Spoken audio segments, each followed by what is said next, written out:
A warm welcome to one and all. Welcome to the stream. Today we are in Glasgow, Prestwick in the mSparks Boeing 747-100 Modern. Beautiful aircraft. Great work in progress. I've flown this aircraft once on a previous stream. Actually, it was my last stream I flew this aircraft from Seattle to, no, it was Anchorage to Seattle, and that was my first proper flight in the 747. I mean, I have flown this aircraft just a little bit, you know, I've taken it out for some, you know, for some bounces, but not properly. I mean, today is the first time that I really do want to dig in and have a look at this aircraft. The thing is with the 747 is, you know, most of the times, you know, most flights, I mean, most people, I think, the use or the main this aircraft lives doing long-haul flights. That means I guess there's a limited time to really enjoy or to really practice takeoffs and landings. There's not as much opportunity to do so, like say maybe a Boeing 737 or an Airbus A320. I guess you can fly your 747 short haul, and I most probably would, based on the type of flying that I like to do. But I would like to get into some long haul flying, and you know, and there isn't any other aircraft in Xtreme, be it payware or freeware, that really does satisfy my yearn or I guess, satisfied my yearning to fly long haul flights. I do plan on doing some long haul flights. I do want to prepare for cross the pond, and I have bid on a couple routes and cross the pond. I've never really done a cross the pond before, considering that I've been in VATSIM for almost 10 years, or more than 10 years, and I've never really flown across the pond. I've attempted to fly across the pond before, but it's never really ended successfully, for various reasons. Well, I've just tried only once, my sim crashed, I think, and I never completed a cross the pond. I've flown in and out of airports where cross the pond has been happening, but to this day I haven't successfully completed. I aim to do that this year, the cross the pond. Hopefully, if I get a slot. I've bid for 3 slots, all ending in Madrid. One out of San Juan, Puerto Rico, I think one out of Boston, and I think one out of Chicago. It's a little bit different this year. I think they're using a bid system so that all the slots don't get taken too early. But in any case, this is for me it's flying an aircraft in Flight Simulator. It's not just about the automatics. This aircraft does have a custom FMC. It looks like the real thing. It looks Try like a bigger airport for service. Ones that I've flown in, that I used to fly maybe in the PMDG, or maybe I've seen in the Level D, at least a font and so on. I'm not too sure. I mean, I've done this flight on a medium haul, and it all went pretty well. There's certain things like the font's really small on the ND, so there are a couple of things. There's some certain workarounds that you may have to put up with on this aircraft, but it seems to do quite well. It flies really nice, and most importantly, it is important that I'm able to fly an aircraft, in the pattern, pretty much like a Cessna. For example, if I wanted to do a circling approach, I think it's important to be able to handle the aircraft properly in low and slow situations. And this is pretty much what we're going to do today. We're going to do some low and slow, I guess, in the 747. By slow, I mean maybe 200 knots, 190 to 200 knots, I think. I do these touch and goes at 190 on the downwind on the 737, 180 to 190. I've realized that the 747 is a big heavy aircraft. Although it lands at similar speeds as the 737, maneuvering it at various flap speeds is quite a different story. Today, I think we're going to do mostly flaps 20, takeoff flaps 20, and we're going to be flaps 20 for most of the pattern, except for landing flaps 30. We are in Glasgow Prestwick. I've been a lot about the aircraft, but let's talk a little bit more about the location. This is my go-to airports when I want to practice touch and go landings. Why? Glasgow Prestwick has a history of flight training, and a lot of carriers have done historically, and I think they still do. A lot of airlines bring their planes circuit training here at Glasgow Prestwick. There was a BAE Systems, which is one of the major flight training academies in the UK or Europe. I think it turned to flight training Europe. I don't know what it's called now. And they were based or are based at Prestwick, or they have a training at Glasgow Prestwick. I don't know if that's still the case. But I'm familiar with this airport. I've done touch and goes at it for quite some time, mostly in the 737 and probably various versions of the Airbus A320. And today we are going to be in the 747 and using runway 1230. Takeoffs, the circuits to the south, left turns and around. I'm familiar with the visual cues at this airfield, so that's also another factor. I'm really familiar with it as well. The plane's quite nice looking. Looks like a 747. It has I've flown. I've owned the PMDG 747. Admittedly, I guess it's the only thing that I can compare it to. And unfortunately, in another simulator. It's a nice aircraft, but I always found it lacked a bit of soul. And a long haul plane, it never really inspired me to fly long haul. I have flown on the 747 quite a lot, my childhood and in my youth. Um, and you know, I've boarded you know, the 747 from the air stairs, and the presence of this aircraft has, you know, the vibe that you get when you sort of pretend to stand next to it is to me is it has a much more, I don't know. It feels so much more real than than other iterations of this aircraft in the simulation world. Um, Namely, I guess, you know, that one, that famous one, payware in that I mentioned earlier in the prepared and the Microsoft franchise games. However, that being said, I mean, you know, it isn't perfect, you know, but you know, I think it's, you know, it's far more. It's you know, it does hit the mark at least 90% of the ways. One thing that does hurt me a little bit, it they do fix it in the future, and I may be wrong, but I haven't, you know, in tight turns, I haven't noticed that the center landing gear bogies are animated or turned on field aircraft like a forklift. Yeah, I think once the nose wheel is deflected beyond a certain amount for tighter turns, these main gears turn in the opposite way. You do notice that they are behind the other set of main landing gears, and they are past the center of the aircraft, so that basically when they turn, they swing the tail the other way. They help, you know, it's like rear wheel steer, and a lot of the newer Porsches, or a forklift. If you've seen a forklift, you know, the average forklift, it has exactly the same. That not only do well, I think they steer mostly through the rear wheels on a fork. I don't think a forklift has front steering. I may be wrong, but the ones that I've seen definitely have that rear wheel steering mechanism, and it's a great feature on the 747, and I think it's missing. Yeah, but it doesn't bother me too much as long as you don't look at it. It seems to turn really tightly. In any case, it has a very nice taxiing dynamic on the ground. Absolutely, look at it. And this is also a really nice livery. There are quite a few liveries available out there for this aircraft. To me, the aircraft looks better in cargo.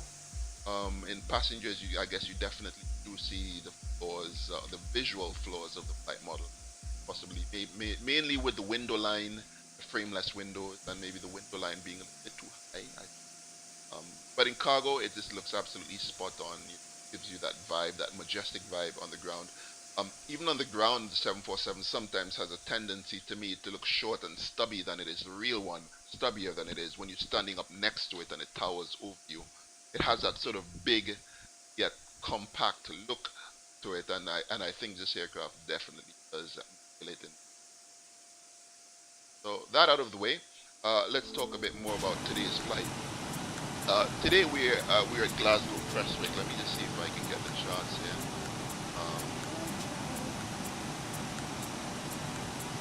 And it's EGPK.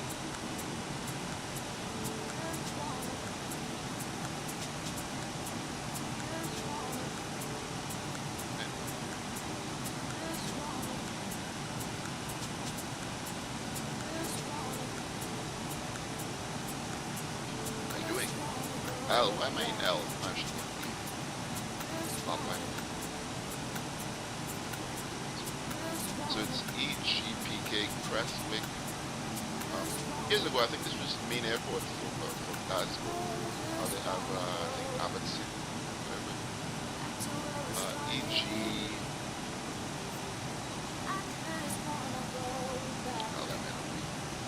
Okay, and we're gonna use. Let's have a look at the ground chart. We're parked somewhere here in this ramp, so we're gonna taxi. Prestwick has 9,700 feet of runway, more than enough runway for an aircraft like this in normal operations. For a touch and goes, maybe we might be just pushing it a bit. It's not extremely long, but Concorde did touch and goes here, so I mean, if it was good enough for Concorde, and we all know what speeds those landed on. And if you do a search on YouTube, I think there are a couple videos of an Air Atlanta Icelandic or some aircraft doing touch and goes here at Glasgow Prestwick. So yeah, I'm quite sure it's we are pretty safe doing this kind of operation here at Glasgow. We're gonna be flying pattern work around runway 12, departing runway 12 and coming back onto it. We're gonna stay within 3 to 5 miles of the airport, of the field, and that's the plan.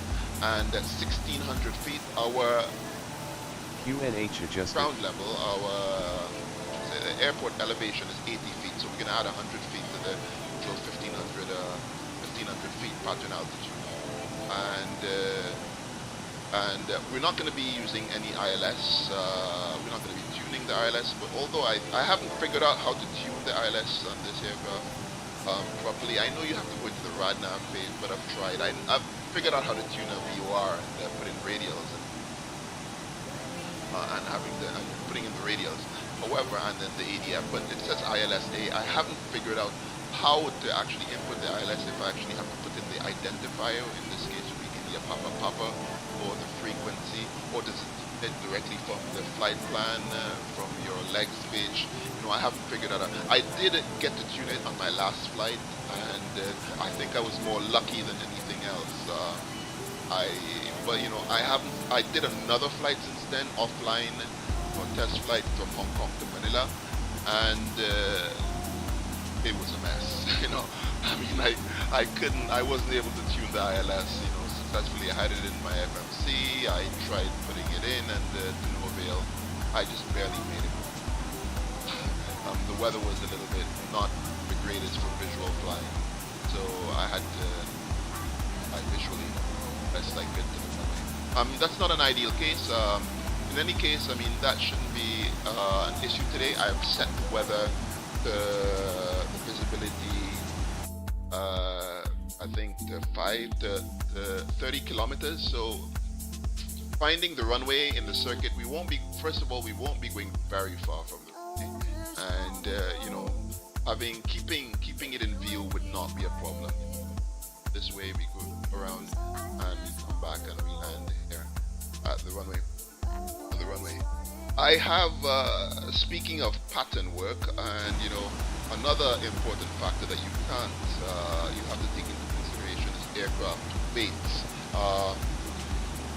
I have been looking at there's a ground services menu here, and let's go to the ground services menu, and it's ground handling and the ground services. I realized that you are able to put in your fuel and passenger weight, which is really great. You know, I was doing it all the time, all along on the weight and balance menu, until I found this. You do notice that the passenger count, I think this is the maximum passenger count that's available on this aircraft. I tried putting in 475, and it goes to, it stays, it doesn't go past 416, so I've tried 410 for this, 407, it will take 407, it wouldn't take, I put 475, and it just goes to 416, so 416 passengers at 120 kilos, this is what the aircraft model, I should say the developers of the aircraft have put in as a passenger weight. And then you could also add your fuel weight here. So it's really handy. However, there's one thing to watch out for. I don't know if there's a right and a wrong way or recommended way for this. You know, as I do most of my flying on VATSIM, just like any other sim, I do almost all of my planning on SimBrief. And then SimBrief has a profile for the 747-400, and my preference is the passenger version. As I may be wrong, this aircraft does model the passenger version. Firstly, it's and the 400F version is slightly different to this one. I'd imagine it will be quite different in terms of in terms of empty weight, because it's less aircraft. It doesn't have this big old hump at the top. I mean, it has a hump, but it has a much smaller hump. And whatever weight savings might be gained from not having the cabin fitting and so on. So I decided to stick with the passenger version than the passenger version. Although, even if I'm going to fly cargo, what really matters to me and should matter to you if you are doing this type of operation, if you're intending to fly cargo, is really, or passengers for that matter, is the weight. Is the weight of the aircraft.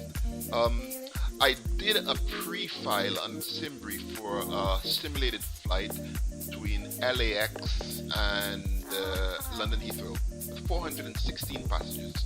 Another thing to take into account is the SimBrief default passenger weight is 100 kilos. So you will have to go into the aircraft editor, edit that, and set that at 120 kilos so that it's in line with this aircraft. So you know, when you're setting your zero fuel weights, you're setting your weights in SimBrief, it should be the same, you know, by punching in, you know, the amount of passengers.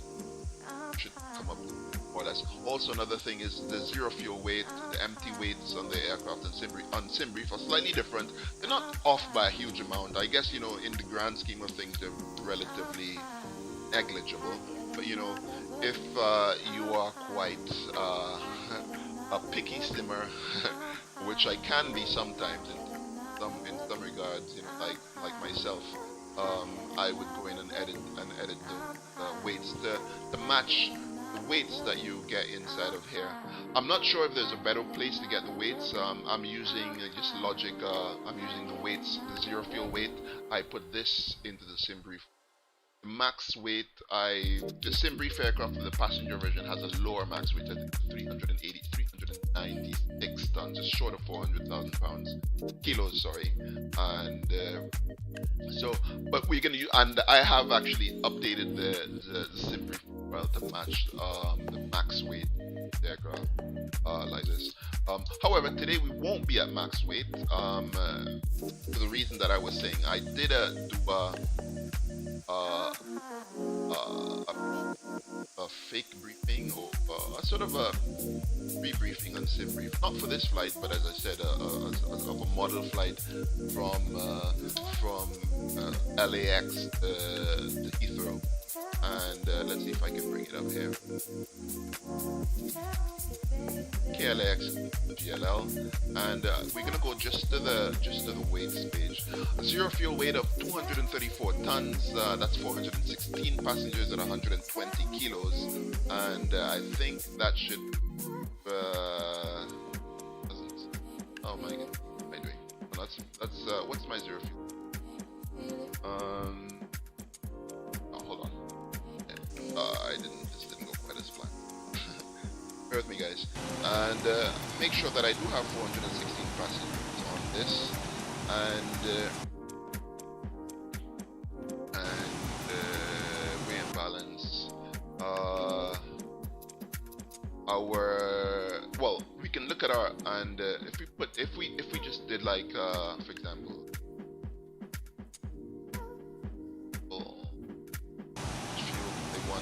they want 113,000 kilos for this flight, and let's go here again.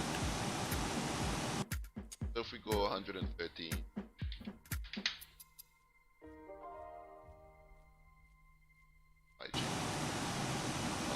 in balance, we'll have a takeoff weight of 347.5. 347.3, 200 kilos is not going to break the bank. In fact, that's pretty spot on, because we'd probably in real life burn about at least 200 kilos to get to the runway from the and plus AP burning. So in terms of a zero fuel weight, a takeoff weight, I've successfully matched the SimBrief to what can be the flight model. However, that's not the end of the story. On a long flight, likely burn off 113,000 kilos. So what I have done, I have on my last flight to Manila, I had 18,000 kilos left in the tank. And if you look here, and our landing weight at Heathrow on the briefing, you're expected to land at 14 tons of about 14.7 tons. So that would give us a landing weight of if we went back to the main weights page, we have a zero fuel weight of 234, and if you add 15 tons to that, so 284 plus 15, gives us a landing weight of 249 tons. And I was looking at a video of some touch and goes. I think it was a touch and goes. No, it was a regular video here at Pullman Airline. Pullman was Vamos there, and they were doing a flight in Europe for a cruise, and the landing weight was just about 250k, 45 to 50. I think the pilot mentioned, and they were I think fully loaded with passengers for a short flight. So I think 249 tons is a safe ballpark weight to have or to expect during, at the end of a long flight. So basically full of passengers and just enough fuel for your alternates, whatever. The 18 tons is enough for, let me see, if we look into final reserve weights, you basically see the sum of the reserve fuel is about 15 tons. Literally 15 tons. It's like 5 times 3, 4,000 tons plus 5.5 plus 4.9, 4.3. That's about 15 tons total fuel. 15,000 kilos. I am using metric here. Kilos. I mean, I use metric for my calculations in the sim. Years ago, I used to change my weights depending on the airline that I flew in the sim. If I flew Southwest, if I flew in the US, I'd had it in pounds. But then I realized that's probably not really very realistic, because as a pilot, unless you're flying an aircraft that specifically has to be loaded in kilos, or it's hard coded that way, you generally fly with one weight. One type of unit. It's unlikely that you're going to fly an American registered airliner, frequently, or even if you did fly a European airliner into the US, your operator would have a standard unit of weight. So I've decided that my standard unit of weight in the sim would be kilograms as opposed to pounds. So all my weights here that I speak about here today are in kilos, and so we just segued into something else, something different, sidetrack. So back on track. Speaking of weights, the whole purpose of this touch and go is these touch and goes is to get a feel for this aircraft, handling it at the end of a long flight, at typical weights, and in real life, when they're doing touch and goes in the 747. They typically don't have 400 passengers on it, or 400 people, or 400 volunteers to come and act as ballast. And it's unlikely that the training pilots or the pilots in training, let's say they have a handful of pilots, not even that much, 10, 15 people up for a training session. Their total weight would not be above, say, 1,500 to 2,000 kilos. So it's pretty negligible in the grand scheme of things. So what they actually do, they fill the aircraft with fuel to reach that desired zero fuel weight, or gross weight, I should say. And this is what we're going to do today. And using the weight and balance menu, I'm just going to set the payload. We have a couple pilots, a couple people on the plane. Let's say 800 kilos is good enough, and we'll bring our fuel weight to 249,000 kilos. Let's say 247, 49, 45 to 249. That's 62,000 kilos. That's basically fuel in our wing tank. Still no fuel in our center tank. That's to give you an idea of how much fuel this aircraft can carry. And so our gross weight today is our zero fuel weight. We're not going to look at that because you know we just looking for gross weight. You know, looking for. So the figure today is 247.6. 247.6. That could be 255 to 247 to 250. I think that's a reasonable. You can probably add 5 to 10 or subtract. You know, depending on what your perceived passenger weight is or your perceived payload weight, I should say.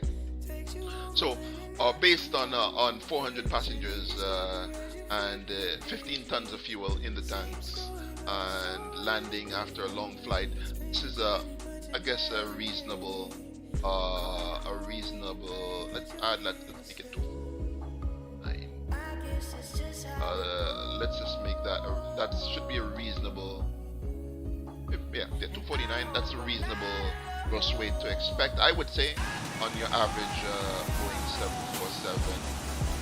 At the end of your average Boeing 747 flight with a full load of passengers. I guess it's a very typical one. So we've decided 249 tons is our weight, so that's the figure that we're working with, and we are loaded with fuel. Let's have a look at the fuel page. Look at the fuel page here, and we haven't fully configured the aircraft. You see, we have fuel. We haven't turned on any of our pumps or anything like that. So there's 1.2 tons in the center tank. In fact, let's just sorry for being so finicky. I guess I did say that I'm a bit of a fuss. 234 tons, but 234 plus 15, so 234, which is the zero fuel weight. Yeah, 249. That's good. And yeah, so 249 tons is expected, and you can see the landing weight here in SimBrief is 249.2. So let's finish based on what I know about this plane. I mean, I am by no means an expert on flying the 747, so or in real, obviously I'm not a pilot, but also in the sim, you know, so some of you may cringe at my procedures when dealing with a lot of things, but please bear with me. I'm still getting to know the aircraft. We're on APU power. Our IRSs are aligned, and we're just going to continue with the aircraft pre-flight. I'm just going to press as many buttons that I know that I could need for at least the engine startup. I'm going to turn off this con. I think I have to turn that, and we can turn all the wing tanks on. It says we have 1.2 tons in our center tank, 1.1 tons in our center tank. I'm just going to leave it like that, unless it tells us to turn on the center tanks as well. We'll turn on these outer cross feed valves as well. And our nav light is on. Are we on nav? Where's our nav light?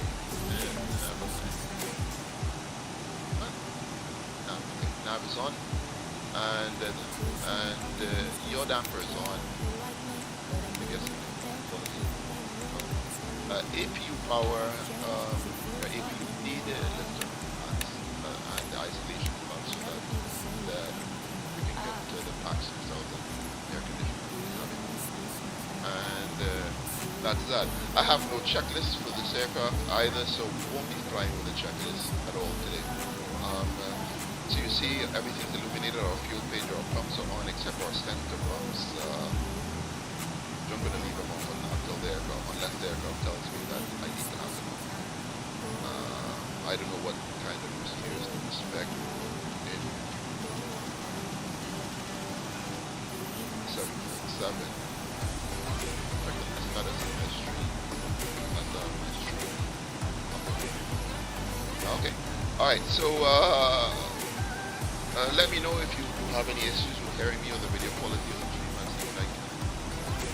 But all those who are joining the stream, welcome on board. We are not on BatSim and we are not using Active Sky.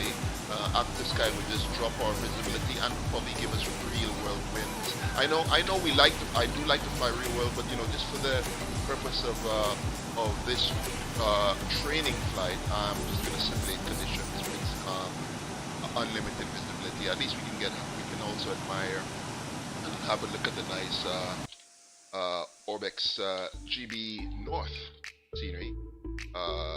Plus, you know, it's really nice Orbx scenery. Really frame rate friendly aircraft, frame rate friendly airport. Anyway, you get the point. Okay. Back into the aircraft. And back on our, let's talk a little bit more about the flight. We did speak a lot about the flight, so let's just start setting it up. So this flight is going to be raw data. No flight director, no auto thrust, just pitch, power, flaps, and lots of and maybe lots of hard landing. There's no touchdown smoke on this aircraft, so I just want to know, if let the developers know from the get-go. I don't do greases. I like to see my touchdown smoke. I like to see smoky landings, so we need some touchdown smoke. I don't know if there's like in Microsoft there's add-on touchdown smoke in that. But anyway, let's go back to the Europe charts, and we go back to the EGPK charts for Prestwick Airport. Okay, the ILS one. We're not going to tune the ILS. I think it tunes it by itself, which is a little bit annoying. But so that's probably that we're going to put it in. We are going to slightly program the FMC. Reason being because I want a range ring around the airport, and so that's the only information that I'm gonna get from the FMC. But we're definitely not gonna fly any flight plan in the FMC. So we're gonna go in it. We're gonna go to the route page, and it's EGPK. The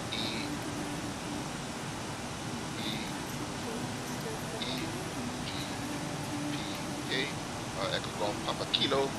Departing runway 12, no sit obviously, and what have I done?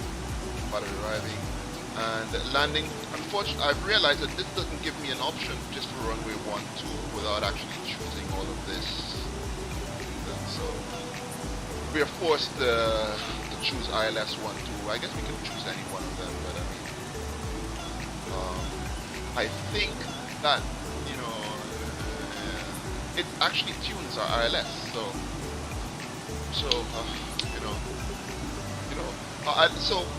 Well, at least a good thing is we get a glide slope indication, so that's going to help us, at least a little bit in our flight. So our legs page, our route page, that's our flight. We go into the fixed page. In fact, before I go into the fixed page, I'm just going to down select. No, I don't want it to get anything. I can't actually. The fixed page, I tried, like on the PMDG. Oh, heck no. I'm not going to say that word again, sorry. On the SIBO, I shouldn't be saying that word, but on another, let's say, more complete Boeing FMT, you can put in the runway as a fix. I have noticed that you can't. Gives you a bit more of a fix, better. That's no biggie. We're just going to use the airport, so EGPK, whereas I would use a 2-mile ring for my circuits on 737. I'm going to use the airport and do a 3-mile ring around the airport. And, no, actually, you don't do /3, you just do 3, and you're just going to put this inside of the distance. I'm going to put a radial 304. You see, our final approach course is 124. So 304 is downwind. That will be a downwind reciprocal heading of 304. And I'm going to put that in, so it should draw it in it. We bring down the range. Why am I not seeing it?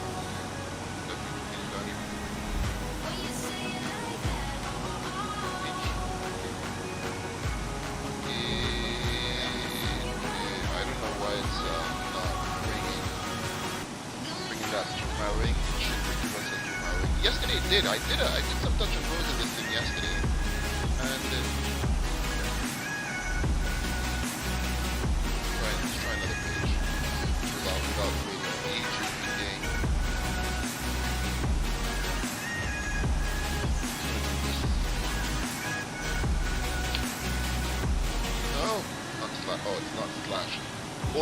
old habits die hard, right? Distance is 3. Okay, it's drawn it now. I don't know why it didn't draw it the first time. Okay, so we're basically gonna do the circuits, and we're gonna stay.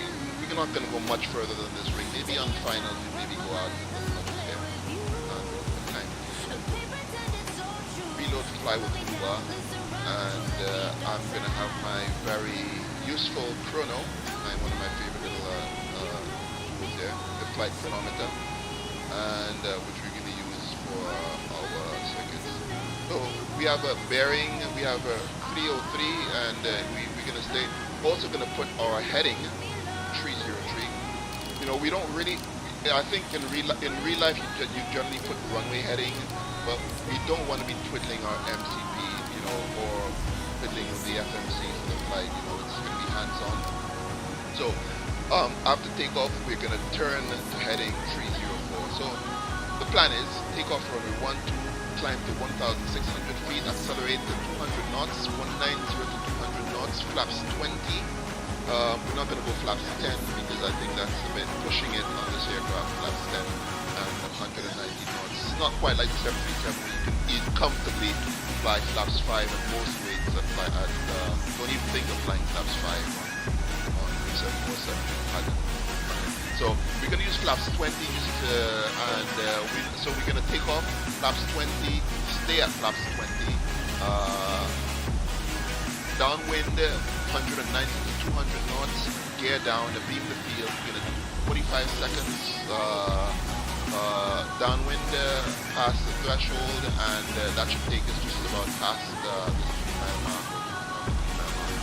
And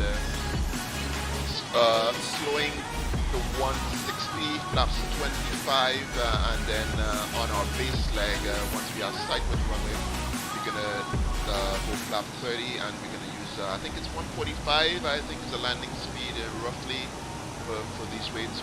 We're going to confirm that in the FMC once we're in the air, and we have the aircraft trimmed.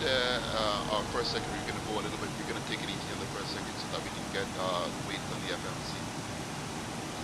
So it's heading 304 after takeoff and 1,600 feet, left turn, downwind, and back in for landing on runway 12. Let's complete this. We're not using any auto thrust today. I have not successfully done an auto thrust takeoff on this aircraft yet. You know, I've had problems with my throttle fall back and stuff like that. So we're setting power manually today. However, I'm still going to put takeoff 1, completeness, and we're going to take off at flaps 20. And V2 is 143.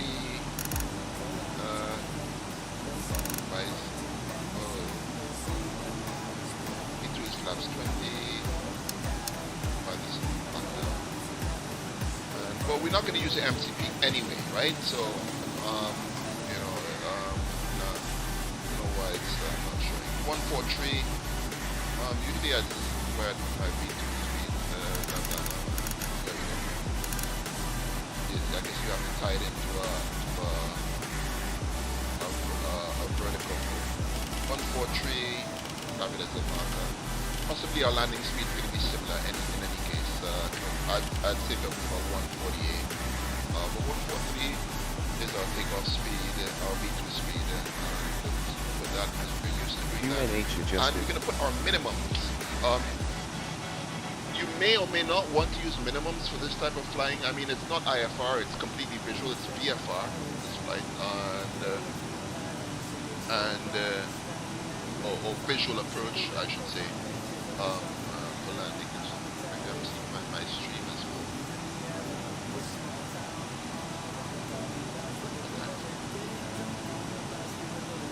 I need to make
isn't just a game, we're talking about love.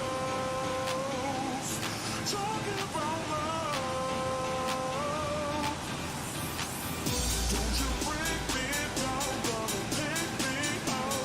This isn't just a game, we're talking about love. Talking about love.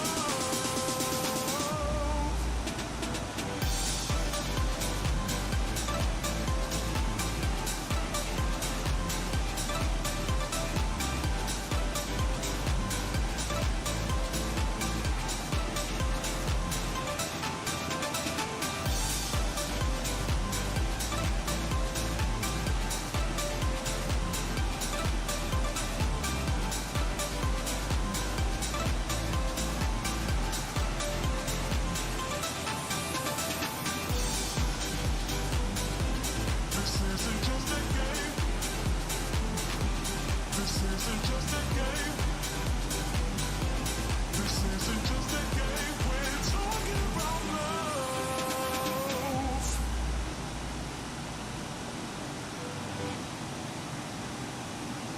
I'm talking about love. I'm talking about love.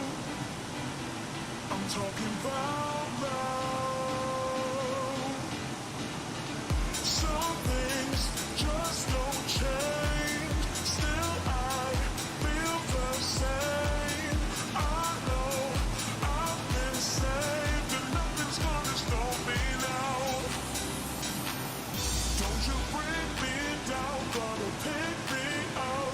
This isn't just a game, we're talking about love. Talking about love.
hello folks, my apologies. So sorry about that. So sorry about that. I had to, that really sucked. I really had to pick up both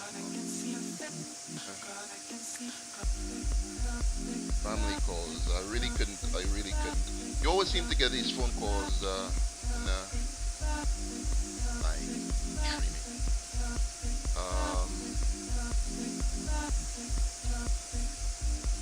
Okay. Back with you. Sorry for that interruption. Where was I? Where were we? All right. So we did perf nav unavailable. I don't know what that means. Oh wait. Internet ref. Custom. Oh, we haven't done perf. Duh. Very important. We didn't do anything perf. No cost index.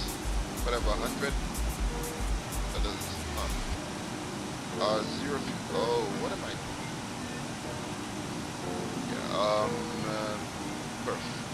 Yeah. Zero fuel weight, 185.4. That does not sound right. Is that right? Was it? Weight and balance. Yeah, 184.5, and fuel 63.5. So 185.4, 63.5. That's good. It's up to date. Cost index is 100, doesn't matter. I'm just gonna put a figure in here.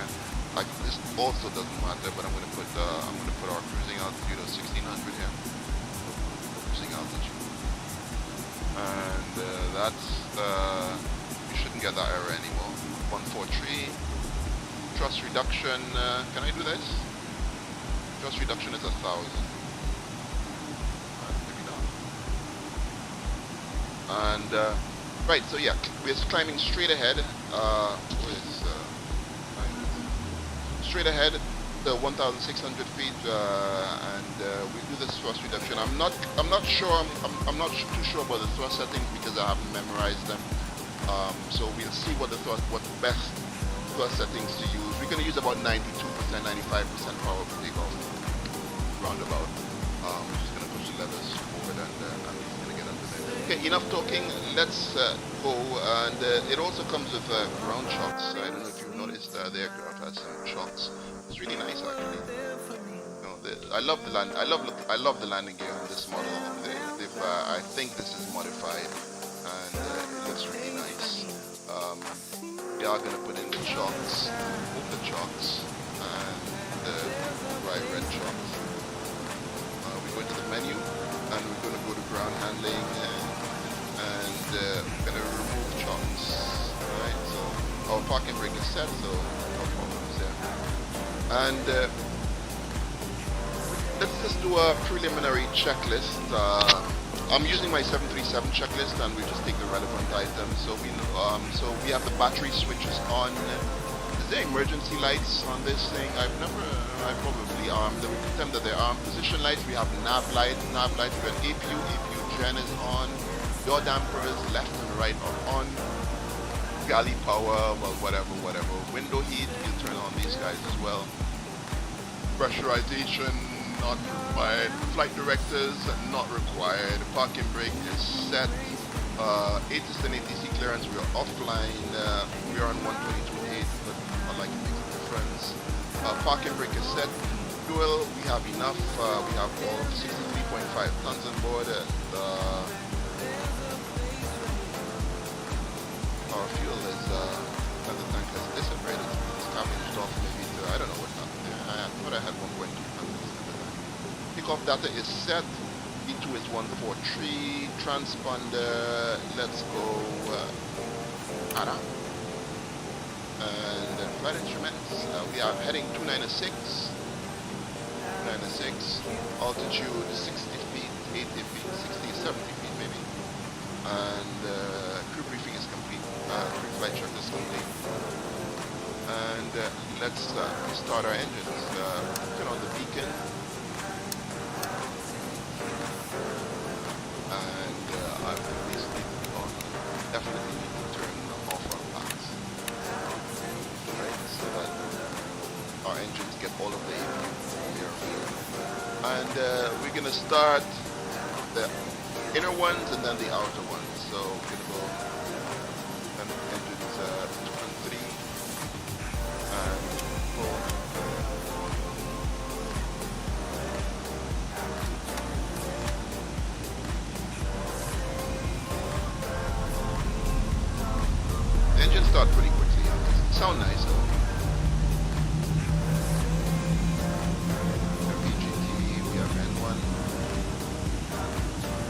I guess this is something for improvement, you know, slightly slower start in the future, but you know, you just want to get it, going. It doesn't bother me too much, I guess.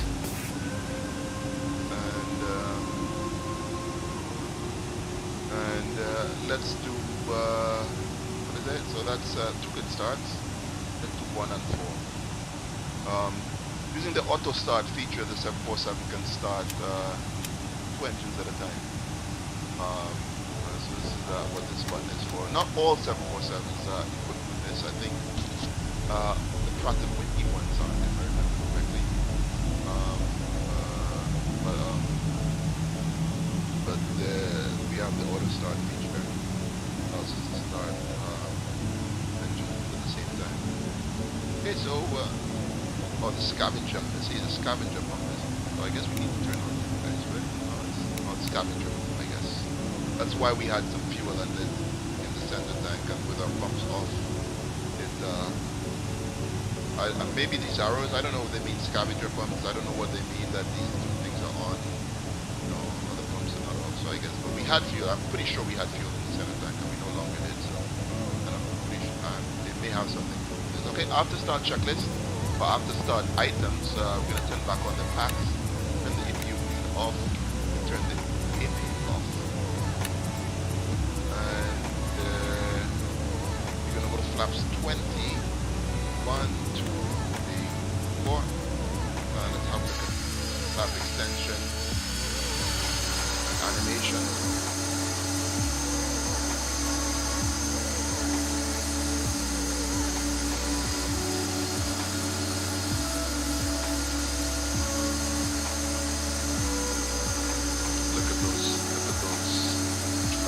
Love watching. Look at that flappage. Oh wow. Absolute treat. Absolute treat. And that's flaps 20.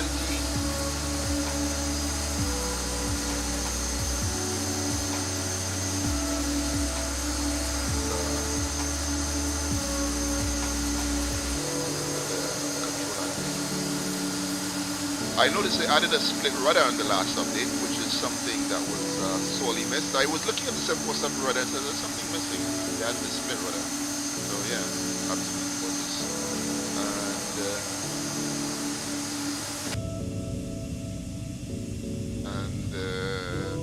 So yeah, so that's everything all set for a thing. Is there an after start checklist or before taxi checklist? Blah blah blah. Generators APU is off. Anti-ice is not required. Hydraulic, whatever. Hydraulics are good. Recall.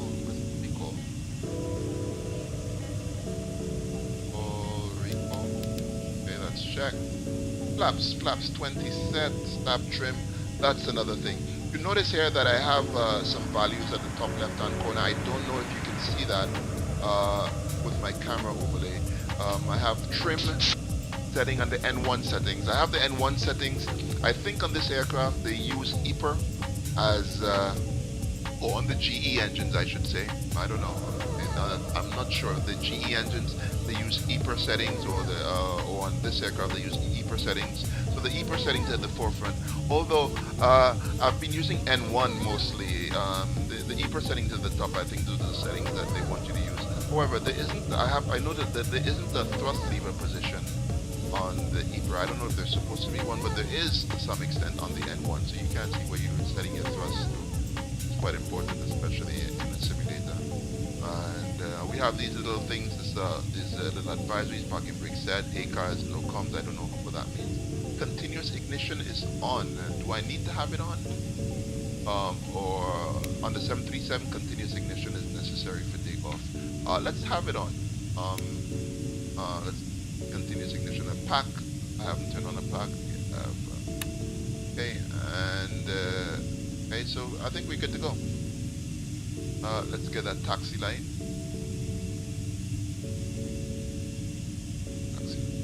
Taxi light on. And let's get moving.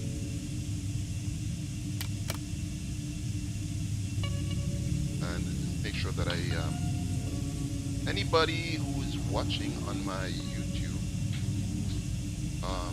Bear with me, guys. I am not able to read the chat as readily as I am on my Twitch. So if anyone speaking in my YouTube, I'm gonna only look. I won't have time to read the chat much on this stream anyway,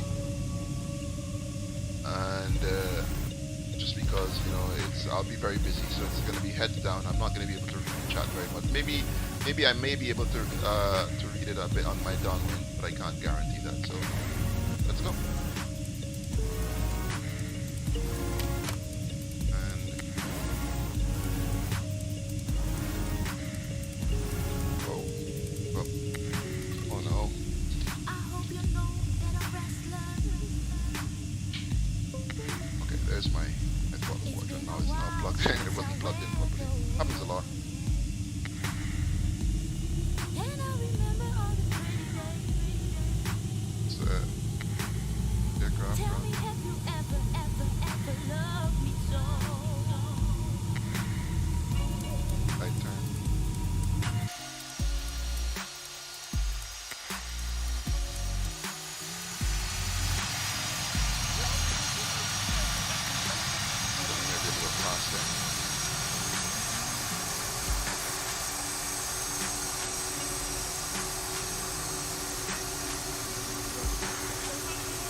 That heavy, in the grand scheme of things, we're not very heavy. This is a bit of an uphill on this taxiway, so we may need a bit of.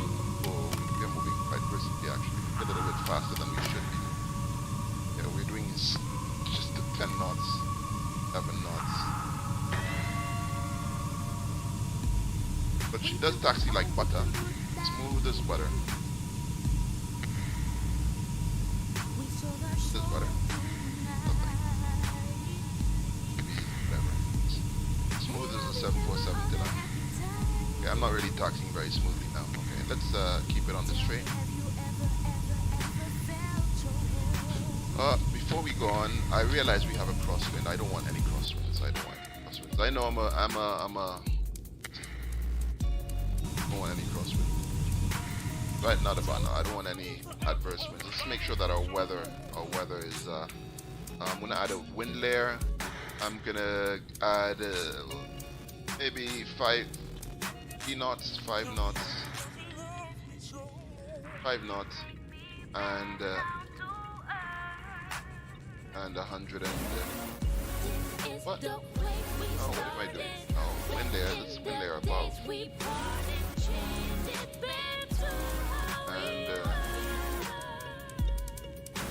why is it not changing? I have to go 1 to 6. I have to do 1 to 4. Yes. That's not even 120.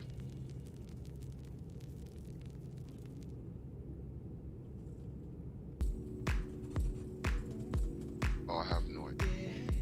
Why isn't this working? Let's just go 0 wind, okay? Nil wind. Nothing. No wind. No wind layer.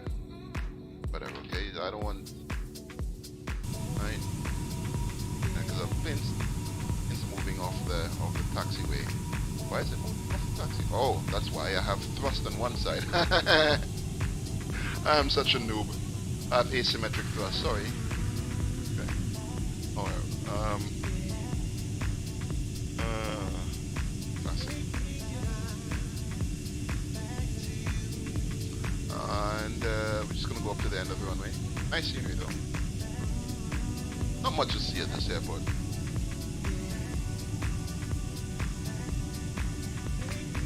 Glasgow Prestwick Heights. Guess that's where the training academy is. We're gonna be using this white building as well as our reference on our visual approaches. That white building would signify that we are pretty much beam the threshold. Once we are beamed that building, that's where what I use as a reference. Although the threshold is probably a little bit further, but not that it makes it once we're passing that building. What I use as my reference.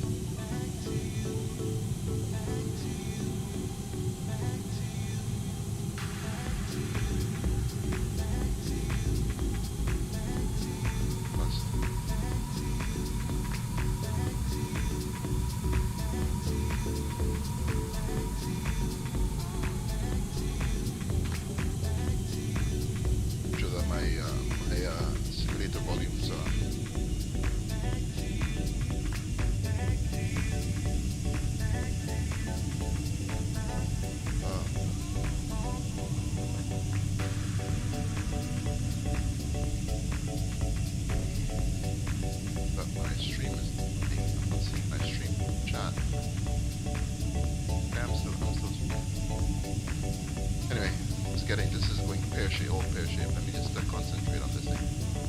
And okay, let's turn on all our lights, our landing lights, inboards, runway turnoffs. Make her pretty and bright in the daytime.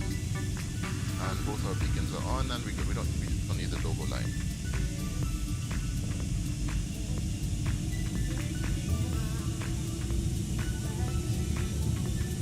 Nice wing.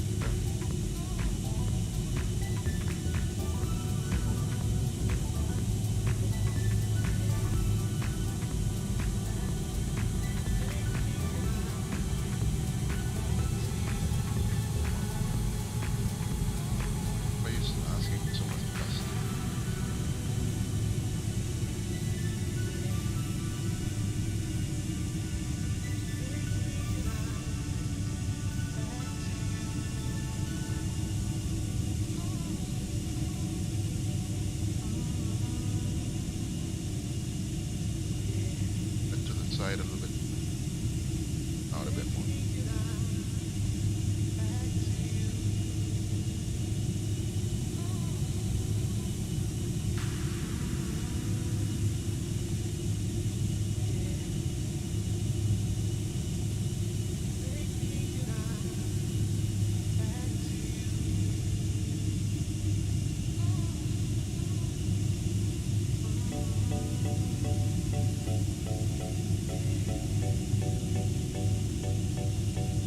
Her up.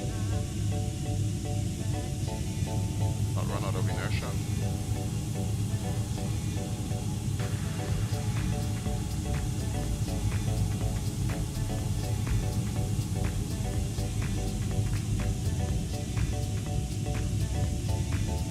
I might have just overdone the turn just a bit. We'd correct that. We'd correct that on the other one. Alright, so we're all set to go. Before takeoff checklist, flaps 20, set. And I'm not too sure about the trim. Trim's in the green, but I don't know if that's good enough for takeoff. So we'll only find out now. Takeoff run. Go.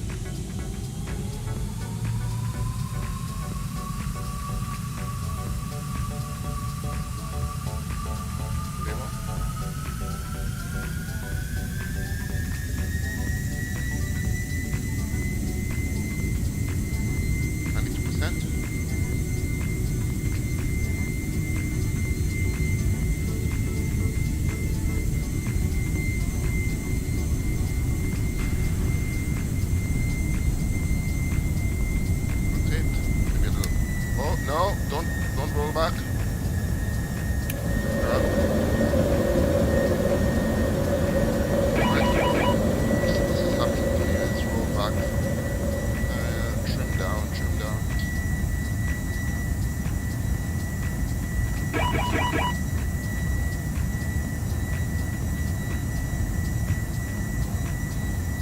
Yeah, we should have had the trim.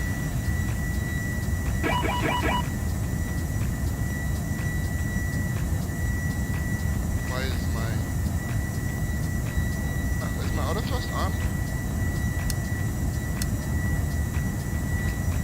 I don't know why I'm not getting more than 86% power. Well, probably because I set my D-rate. Anyway. 84% N1.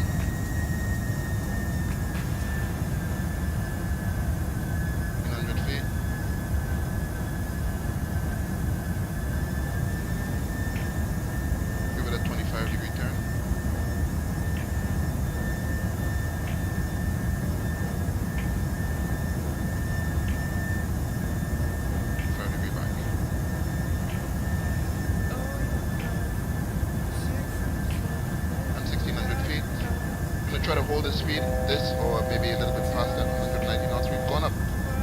We're going to try to keep our tolerances plus or minus 100 feet. Busted already. Throttle back to about 70%.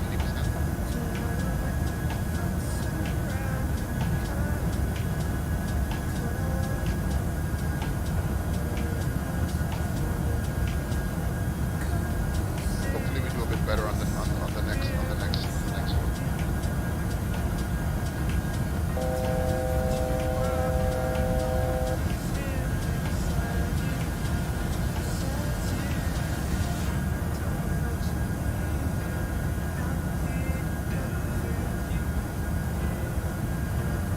on our downwind heading.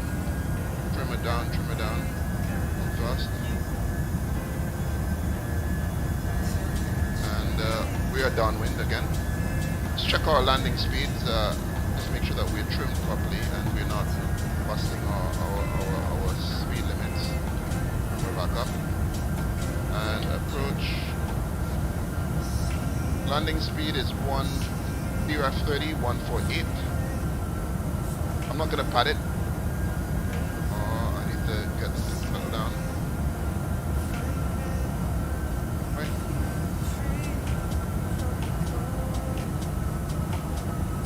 Okay, we're on a downwind. And we trimmed it sort of 30 dash 148. Okay, so we're bugged. Our landing speed is bugged. So we're getting low. Not trimmed quite as well as we should do.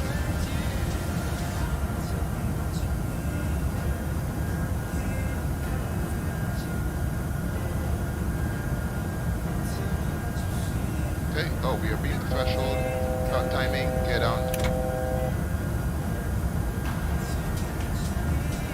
It's not a very good one. This is not a very good circuit. Not a very good start.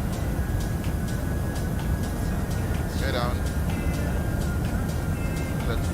Let our speed bleed back. Bring back the thrust a bit. Perhaps 25. That should give us a bit of a balloon effect and some more drag.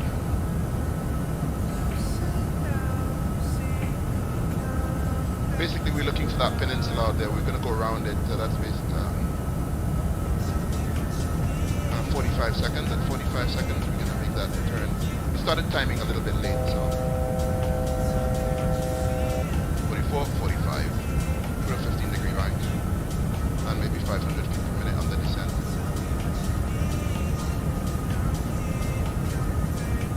No more than. We don't want to descend if we don't have a sight of the runway. We don't want to descend less than 1,000 feet. I forgot to set my minimums of this, so we know 1,000 feet. If we get to 1,000 feet in the turn on the downwind, probably look to see you at the airport. May need to turn it a little bit more.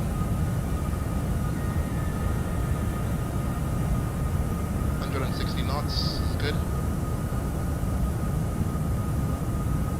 Turn her a bit more. I realize with this aircraft you need to use a bit more rudder in the turn than you would say like in the Zebo. We are approaching 1,000 feet, so we're just gonna 1,000. So and we don't want to descend more than that. We're already too low. And see the runway. Flaps 30. That should balloon us a little bit. And give us ultimate amount of drag. Keep that attitude up.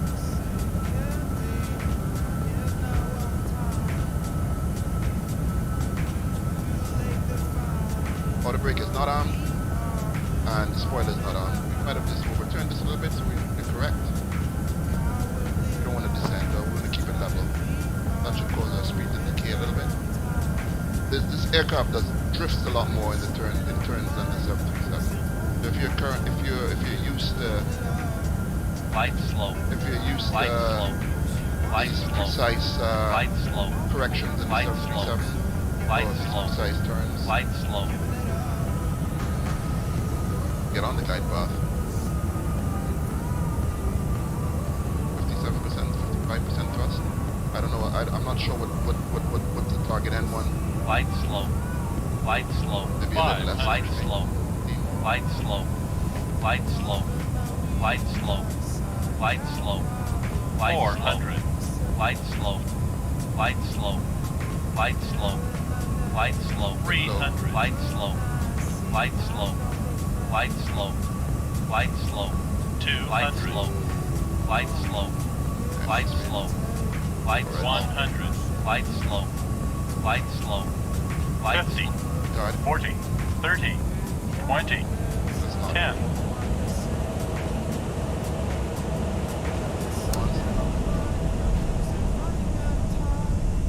Perhaps 25, perhaps 20.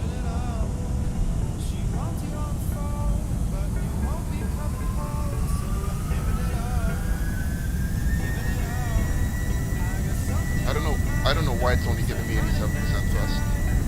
Probably because of the thrust setting I gave it. And one limit thingy. You're up. Not a very good approach. Let's see if we can do better the next one.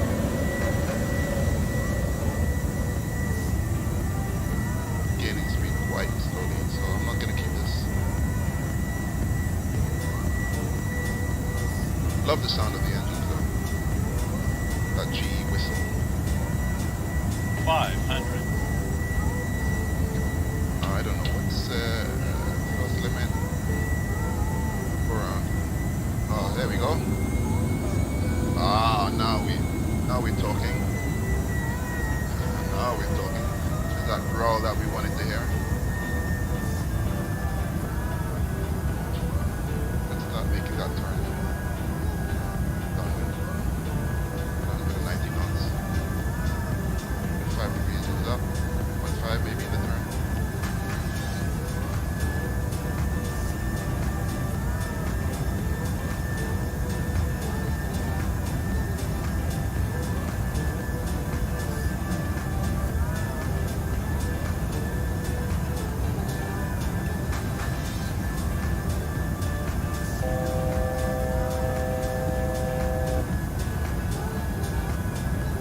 Climb a bit more than we needed to there.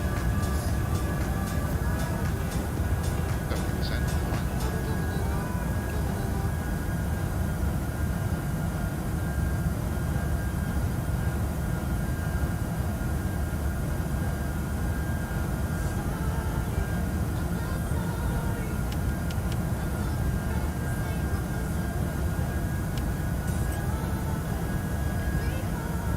Okay, we're gonna roll out on our heading 304.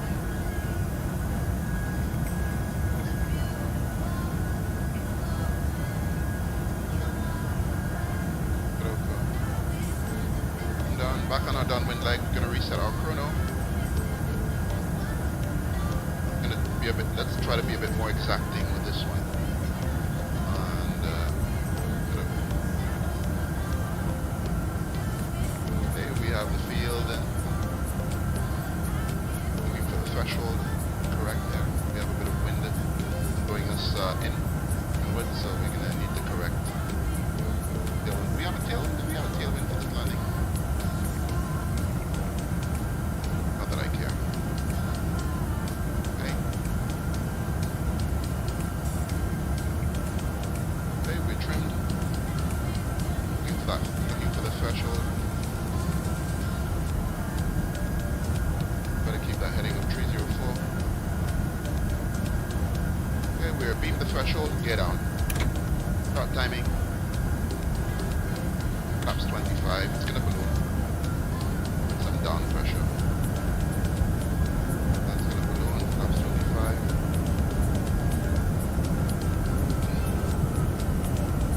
The gear does not seem to provide as much drag as I'd expected to. Well, I don't know how that's the case.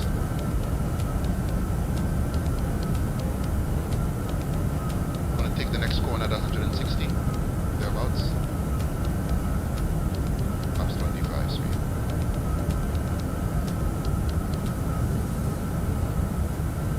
For 1540, gonna maintain that there. Gonna maintain that, keep that nose up so that we keep decelerating. 48 seconds. He's into the stern. Yeah, not the best start for this for the downwind yet.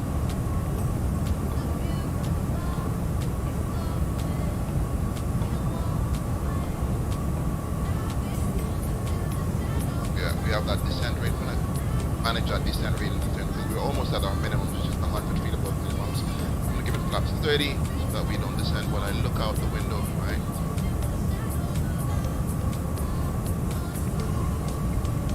Alright, we're gonna hold it there at 1,000 feet. 1,000.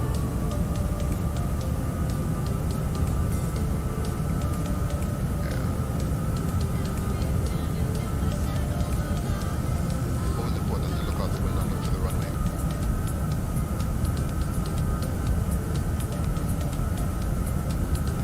Turn her a bit more. A little bit of rudder. thrust as well because we're slow. No, we're not slow. We're not slow. But we're slow-ish. Back on. Back onto the glide path. Always aim. I always like to aim to get on the glide path. I'm not. Light slow. Light Let's slow. try to get on the be on the Light glide slow. path better Light than slow. the last one. Light slow. Oops. Oh. Wasn't paying attention there.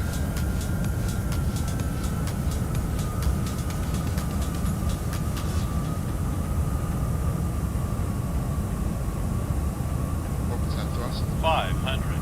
Get a little high. And fast. 400. Okay. 300. Doing too much medicine, right? 200. Light slow. Oh, One shut up. Light slow. Light slow. Light slow. 50. Light 40. 30. 20. 10.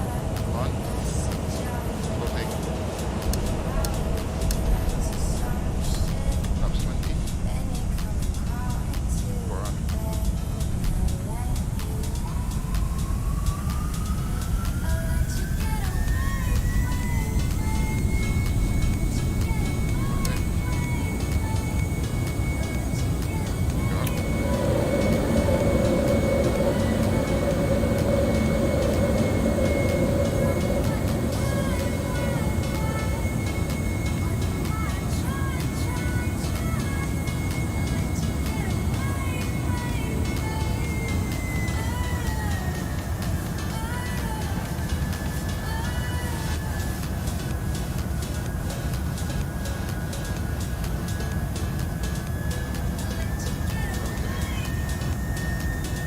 Let's climb in that turn.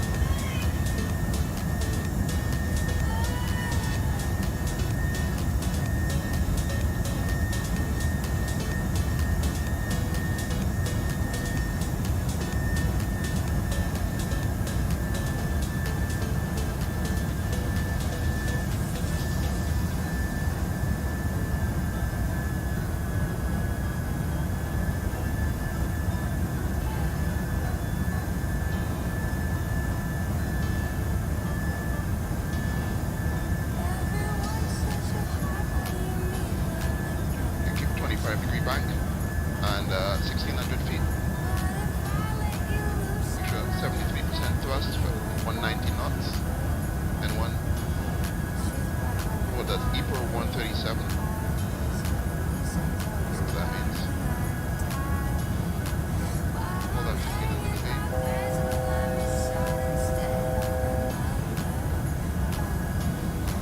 Busted our altitude limits. Targets are that turn. We have continuous view of the field as well. We don't use on all our landmarks for the VF this VFR flight. Trim it down a bit. Trim it down a bit. Okay, reset the chrono.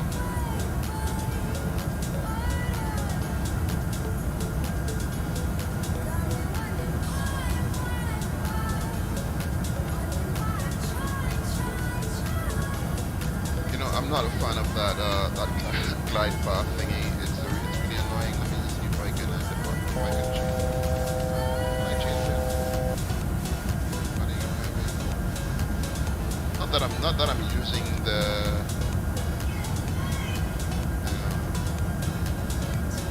NDV12.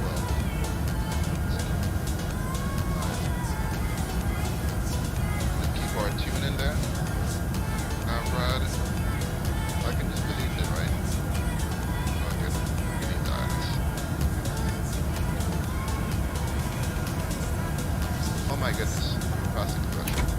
We're gonna do this one VFR, completely VFR. So I know once we like a beam, once we like there, keep it level, flaps 25.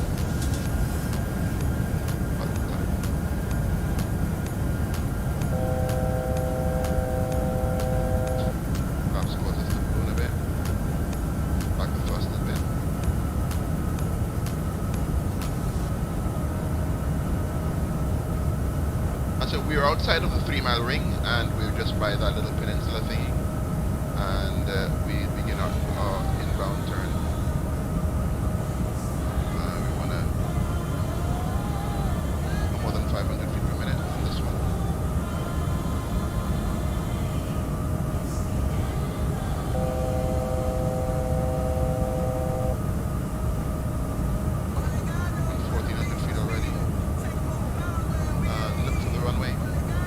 Side, flaps 50. Flaps 50. I think we did a flaps 25 on one of these ones. I didn't notice. By the look of it, I need to press it twice from flaps 20 to flaps 30. 1100 feet. We keep it level.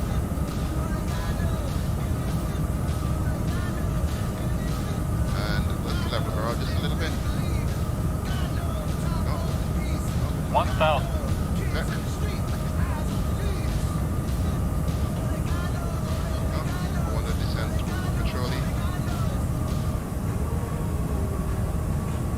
Bit of rudder in the turn as well, because this plane likes to drift. Light slow. Light slow. Light slow. Correct that heading. Light slow. Glide stop Light again. slow. Oh, Light slow. I guess. Light slow. Light slow. Light slow. Light slow. Light slow. Light slow. Light slow. Light slow. Light slow. Light slow. Light The slow. fine line between giving it Light thrust slow. and timing. Light slow. Light slow.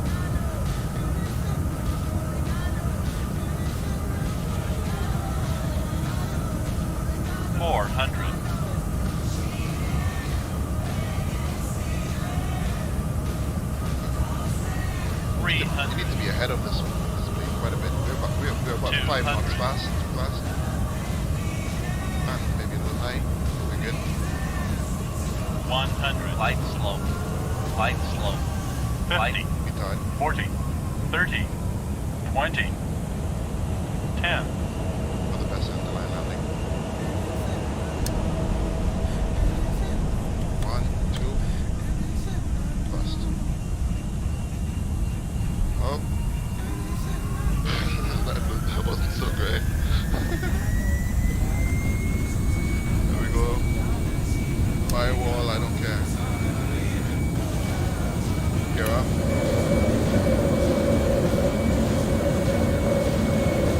We're not going home today until we get it perfect. We need to do a go around as well.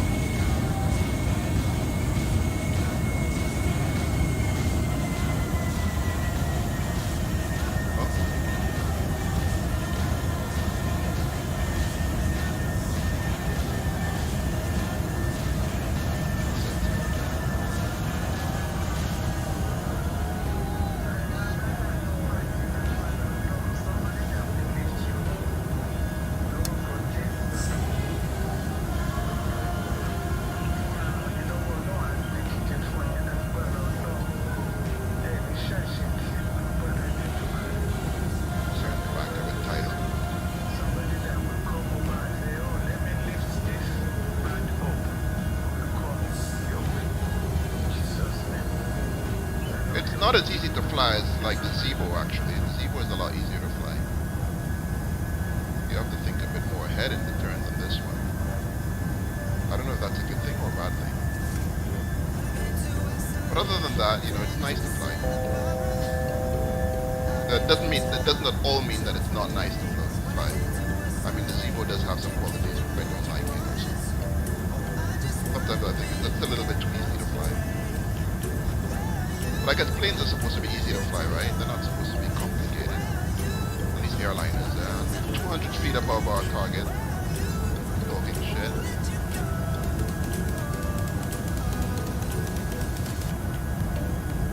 We'll fix that on our downwind.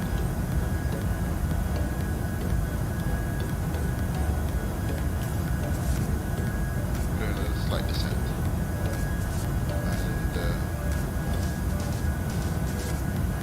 And low 70s and 1 for 190 knots. We're speeding already. We're not decelerating because we're descending. Hold it here.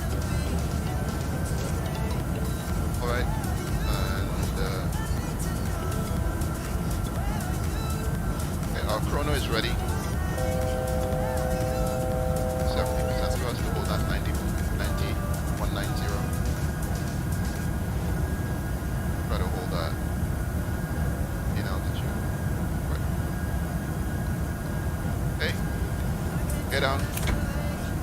Chrono. Flaps 25. Let's keep our level. This 20 flaps 25.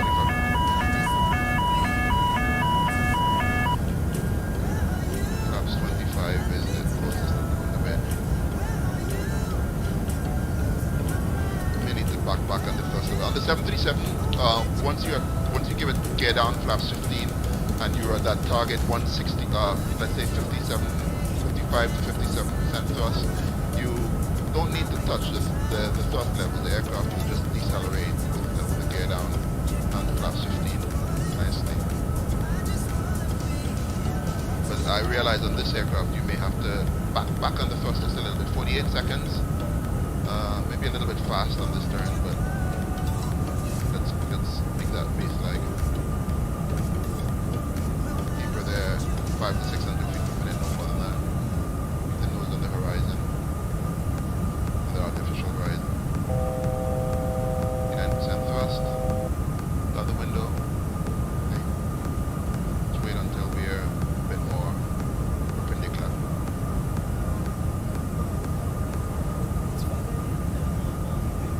Alright, wheel inside. Half steady.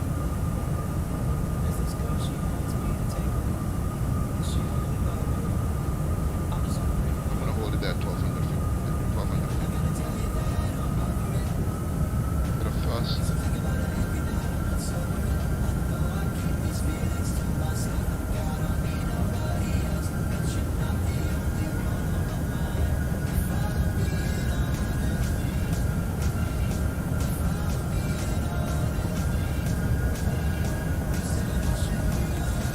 We need to do a go around as well.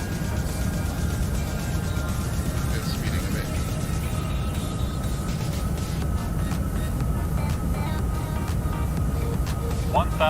Okay, on speed on profile. Well, not on speed, it's on profile.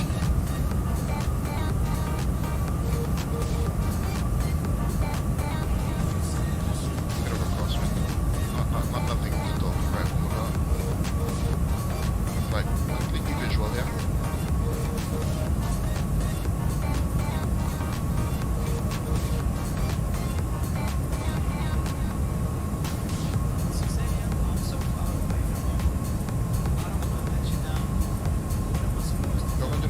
So we're looking, we're at 1,000 feet from the middle of the 500.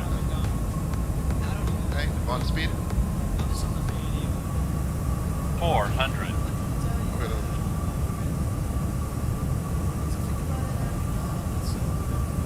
300. 200. Light slow. Light 100. Light slow. Light slow. Light slow. 50. 40. 30. 20. 10.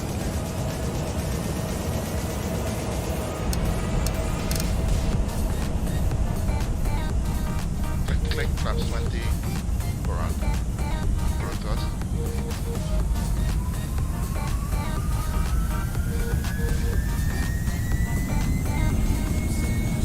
Rotate.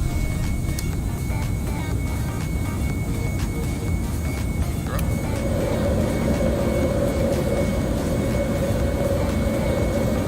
That was slightly better. That was probably the best approach we've done so far.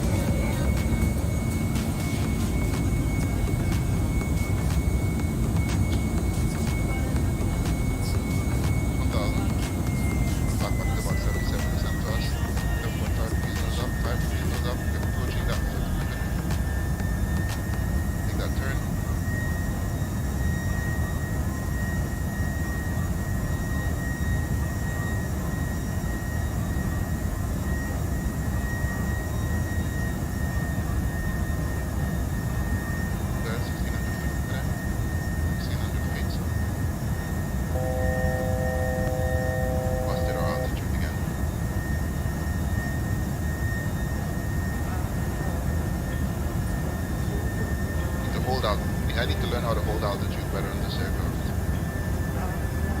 Very good at that now. Being terribly at it. I've done it by 202. Oh my goodness.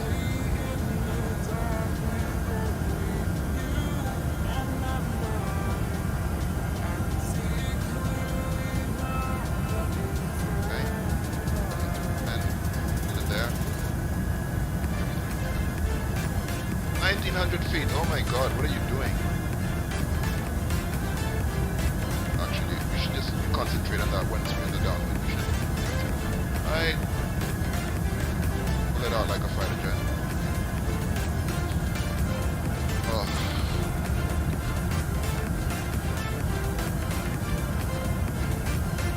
Look, wait, that 2000. Okay, let's leave it at 2000. Let's do a circling from 2000. We go that's 60 seconds on the downwind.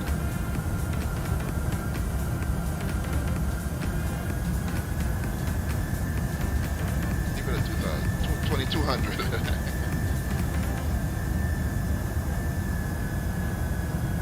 Oh, I don't know what's happening. Oh, you can actually tell we're higher. Get on.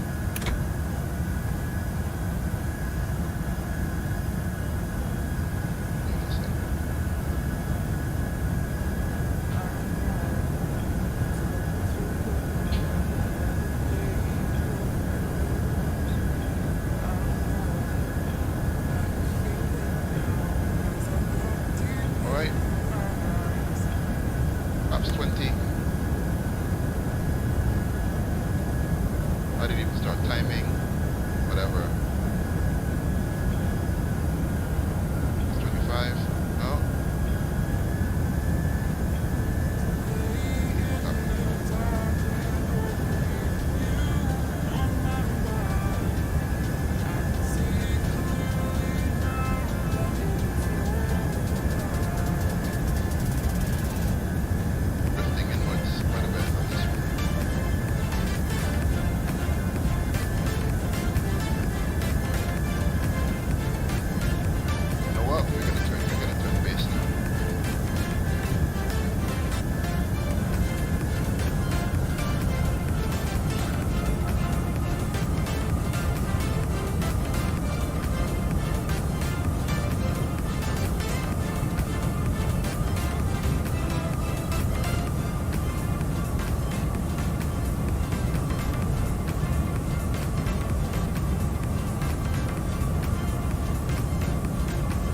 A little high. Oh, we need to expedite it here. We drifted inwards on the baseline here. We're gonna need to give it some rudder well in this turn. Like forgetting to give it rudder in the turn. But we can actually do better than that. It's lap 30 now. Woo! Woo! Bank angle. Oh my goodness, we're high as kite.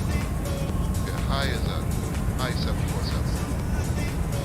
Oh my god. That was wicked. I'm not gonna bring back the thrust more than it is because very different. Oh, descent rate is easy. Let's get her on the glide path. 1000. Back. 160 knots, we 800 feet per minute on this descent rate. And the glide path. Upstairs the land and the check the city.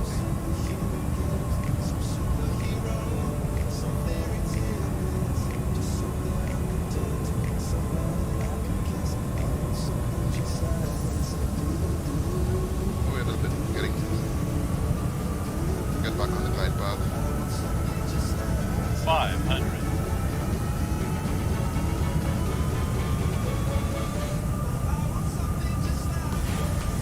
400.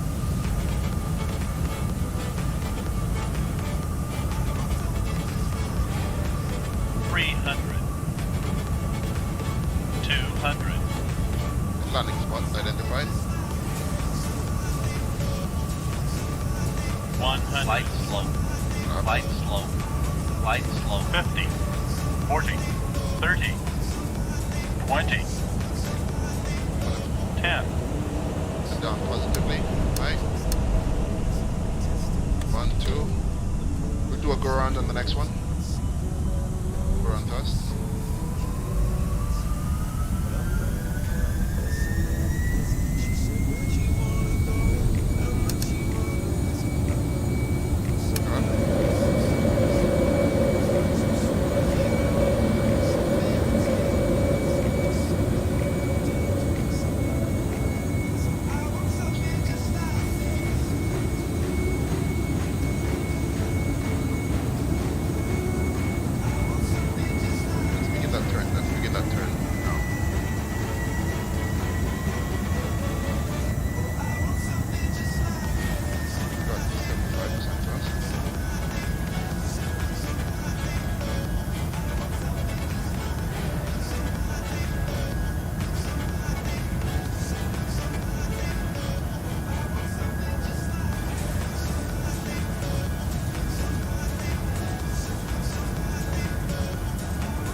Okay, the next one's gonna be a missed approach, a go around. Practice some go around, a go around in this.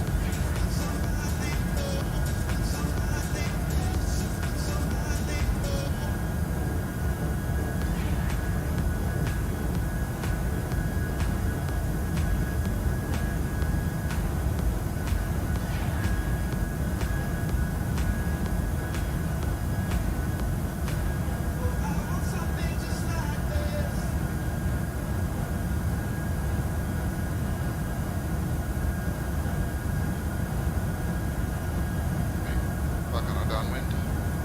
Get that chrono.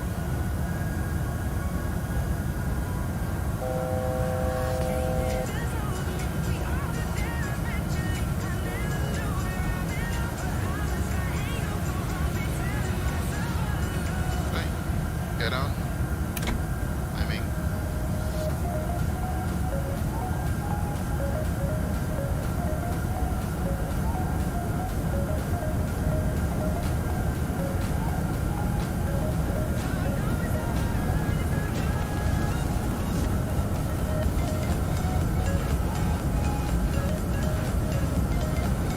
Don't want to get lower than this. We don't want to get lower than this. We don't want to get lower than this.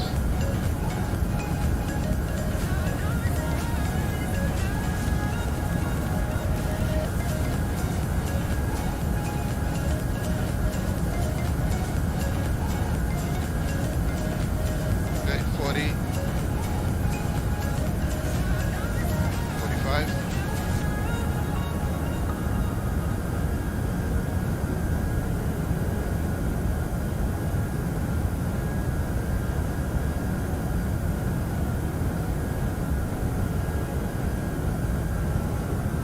Okay, back on the thrust just a little bit. I need to make that turn a bit tighter because we're doing 180 knots.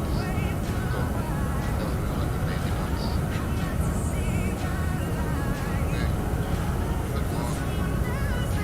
Really, I think in approaches like these, in like circling approaches like these, you shouldn't really start descending until you have sight, until you're visual with the runway. With flap 30, visual with the runway in any case. And we're descending a little fast. Back that. It's going to be a missed approach, but setting us up nicely for a missed approach. We did take that turn a little bit fast. Might have overshot it just a tad, but we're good.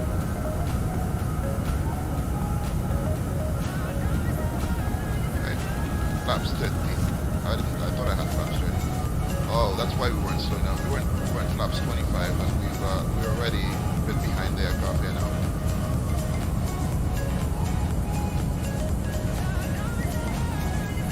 I'll go up and thrust back quite a bit. 1,000. Okay.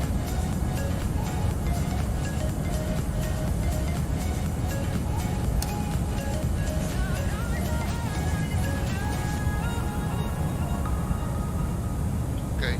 At least we're gonna do a missed approach on this, so we don't have to be completely stable. It'll be nice. Here we go. On speed on profile. 500.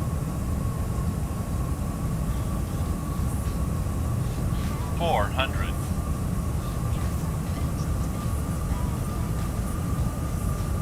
300. Light slow. Light slow. Light slow. 200. Light slow. Light slow.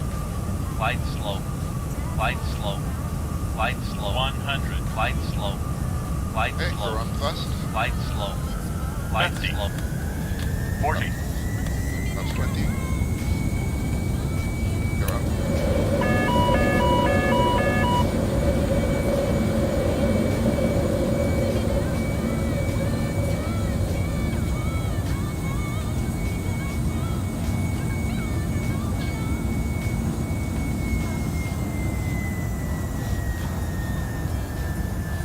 Let's get on our downwind now.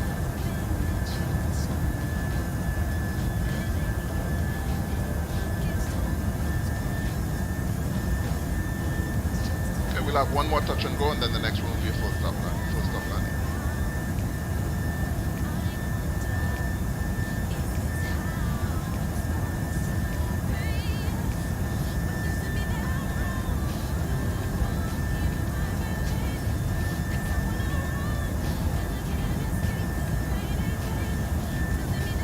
I do need a lot more practice at this. I think it's quite necessary to do this on aircraft like the 747 because, you know, if you're going to do long haul flights and that, you're not going to get to do as many takeoffs and landings as these, you know, as this. So I think it's quite important that, you know, just as much as well as you know how to program, you know, as programming the FMS, and it's really important to be able to fly the thing, you know, and even if, you know, you have a really supposedly high fidelity model payware, you know, a lot of not a lot, but quite a few payware developers come to mind that, you know, they make the aircraft, it's fully capable FMC, it can do everything, study level, but it flies like shit. I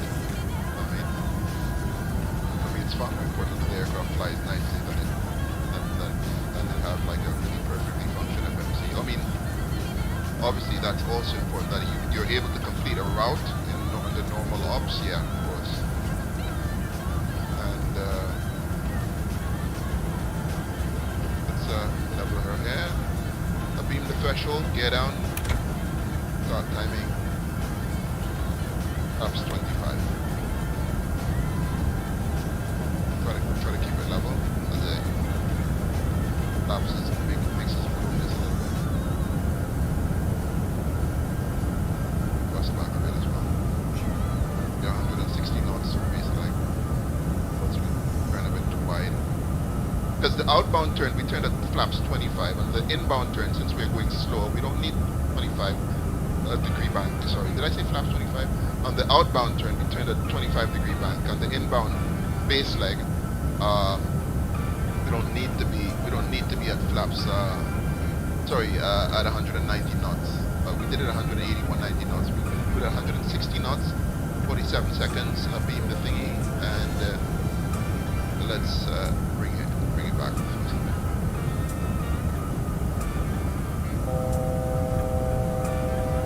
Keep it at 600 minute, 500.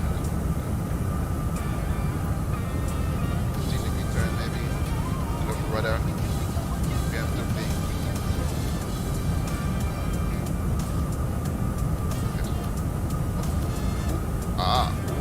Not a great thing to look out. Not a good idea to look out the window. In a simulator when your hand flying on truck IR. And there you go. Maybe a bit of rudder and distance. Or rudder.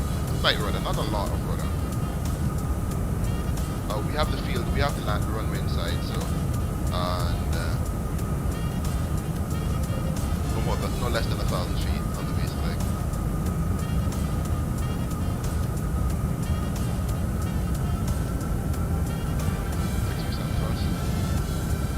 Hold the level 1,000. Turn a bit sharper. Oh, no descending, no descending, no descending.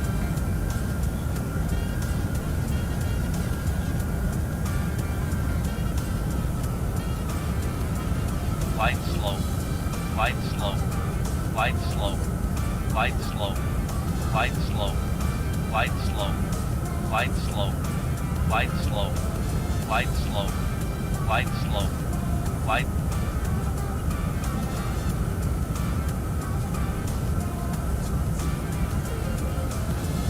And flap steady.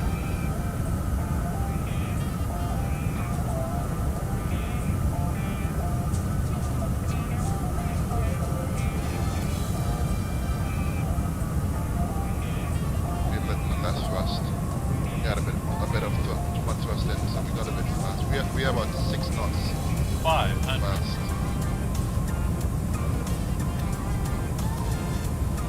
400. That's right into the wind. Hang on speed now. 300. Speed there. 200. Get the glide path right. A bit late for that, so 100% visual. Light slow, 100. light slow, light slow, Not the best approach. light 50. slow, 40. 30. 20.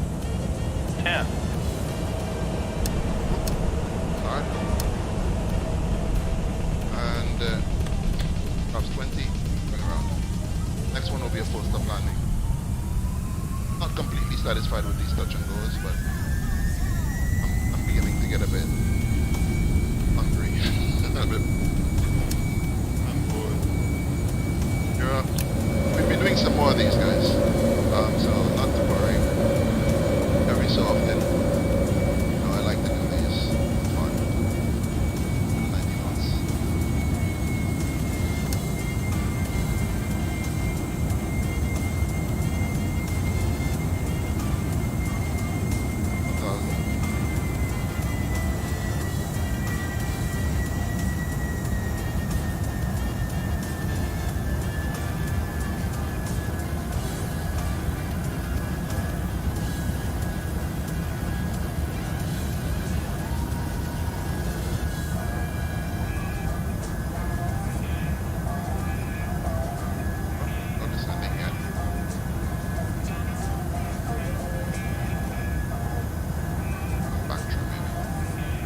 downwind. And auto brake 3, I guess.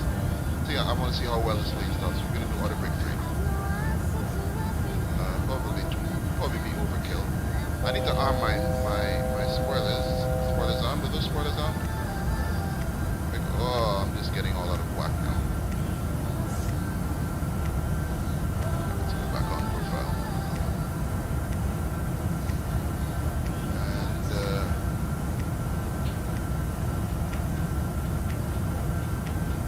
alright, I beam the threshold, get down, start timing. Descend it all, moving backwards, perhaps 25, keep it level, keep it level, keep it level, keep it level, following. Keep it level, make sure she slows down to 160.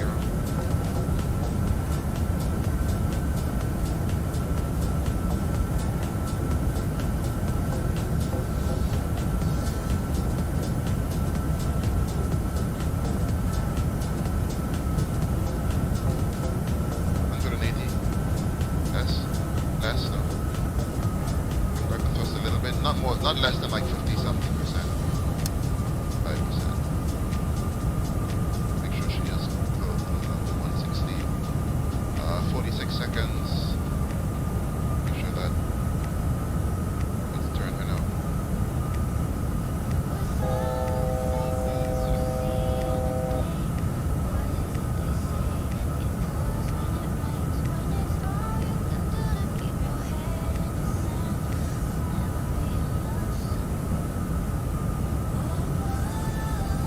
Going to be our last landing, so we better make it worth it. It better be good. If not, we there'll be no going around.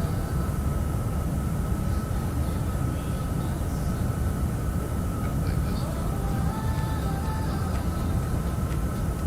Laps 30.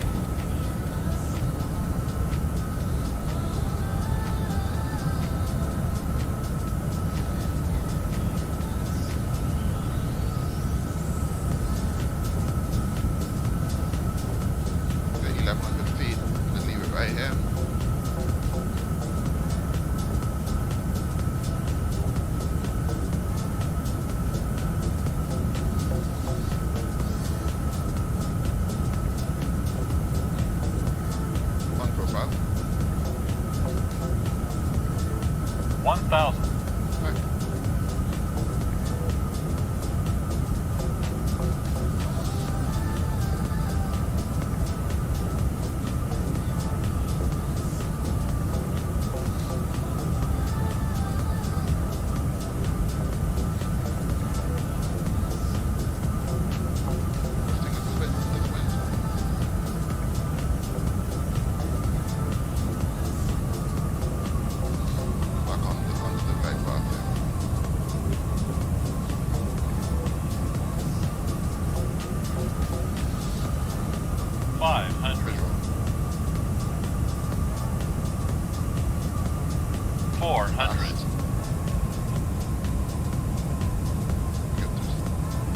Slow on this one.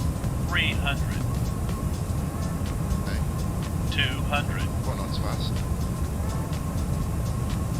Light slow. Light slow. 100. Light slow. Light slow. 50. Light. Good time. 40. 30. 20. 10.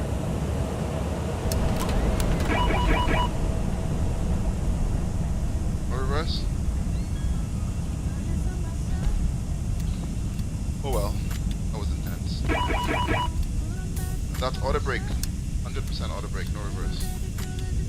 I don't know why my reverses don't stick.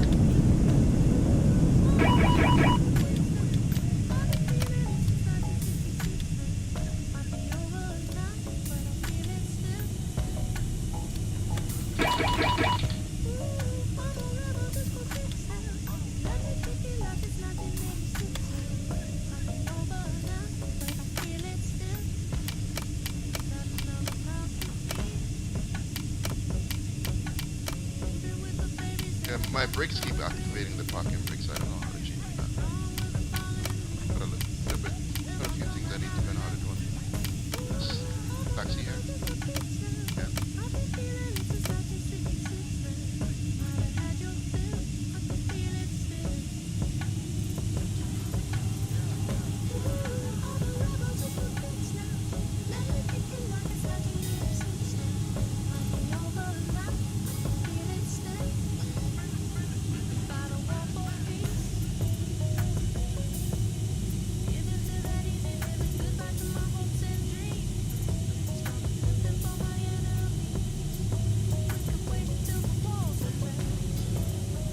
Yeah, it takes about 5 minutes to go around the circuit. Actually, I don't know if you know, it's 5 to 6 minutes to get around the circuit.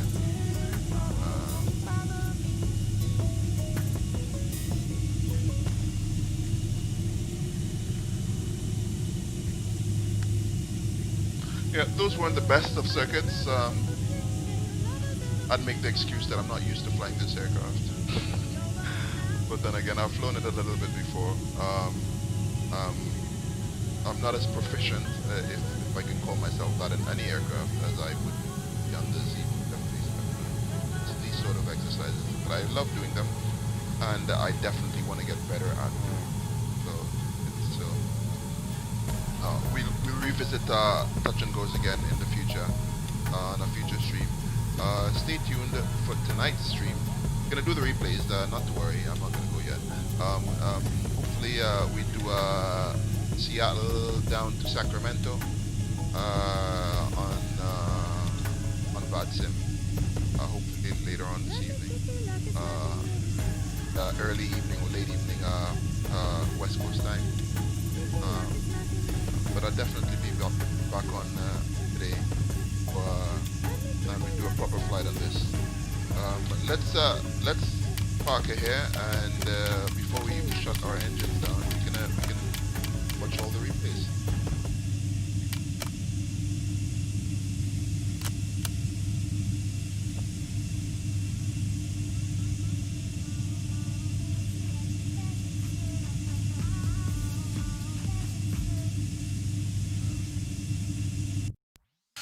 My apologies for not being able to give you any wing views. Well, it's a cargo plane, see?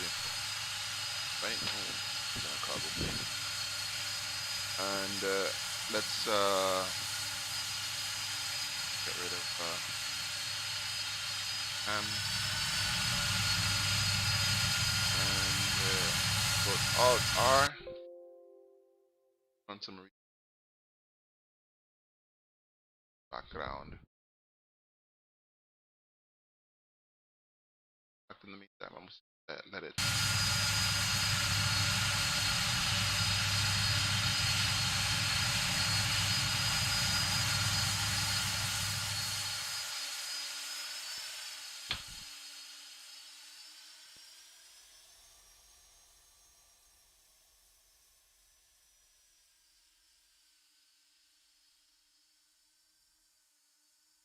Come on, library.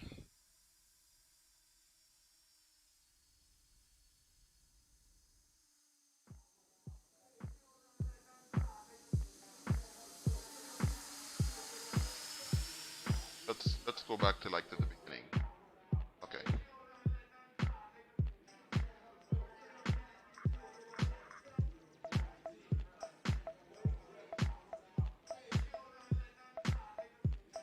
Oh, were we on the ground for such a long time before we even? We spent more time on the ground. Spent 2 hours on the ground before. Actually, I spent 2 hours. Actually. Looking you over, you don't know my name yet. By the time you looked away, already knew I couldn't fake it. Prove that. I got this need for you, forming in my beating heart. I knew the meaning right away. Only yesterday we're worlds apart.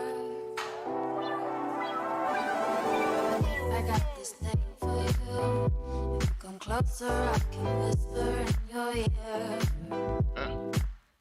And if you want to walk away, I'll tell you all the things I know you'd want to hear. Not the best turn on to the runway there. Come closer to you if you come over.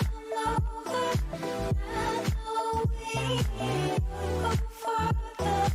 What a lovely rotation.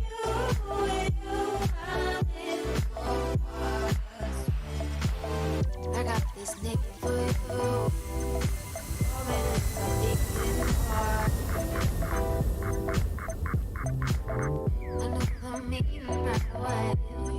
Yesterday we're worlds apart.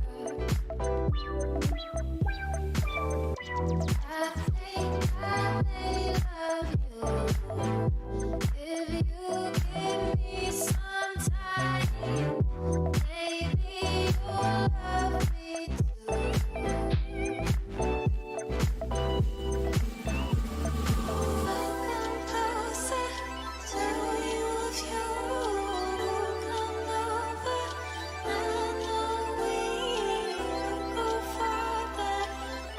at our attitude with flaps 20. It kind of nose down, very flat.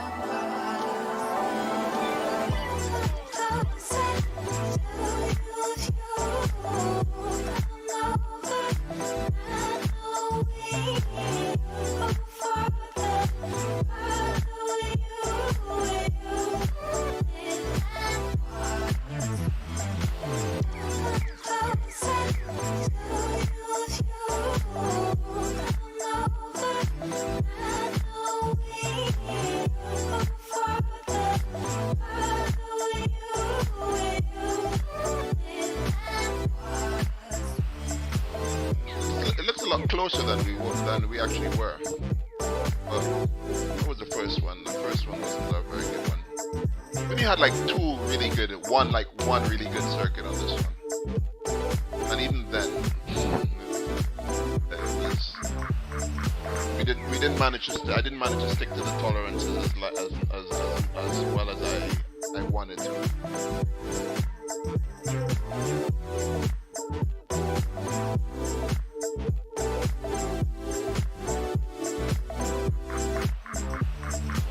We cut power at 50 feet on most things, and that wouldn't give us the smoothest touchdowns. But I noticed between 50 and maybe 40, no less than 30 unless you want a proper floater.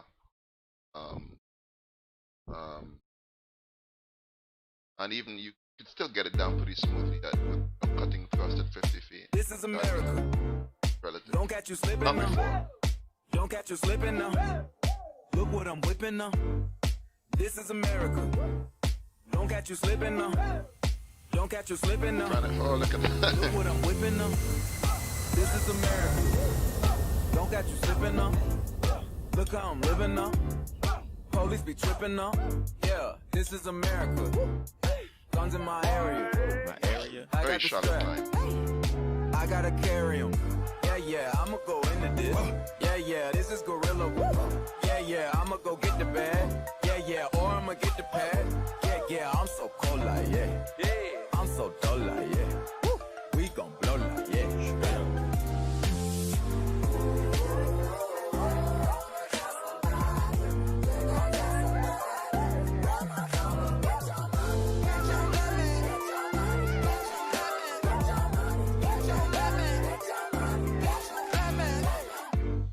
This is America.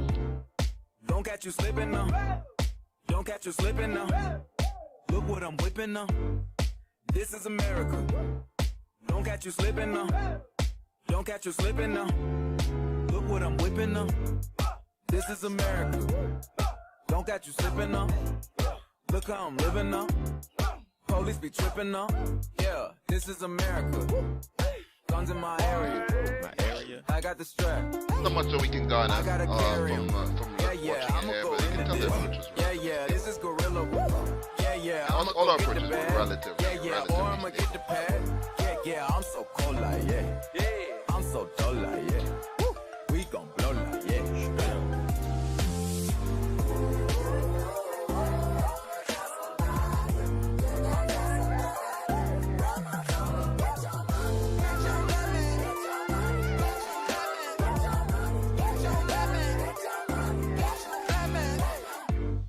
This is America.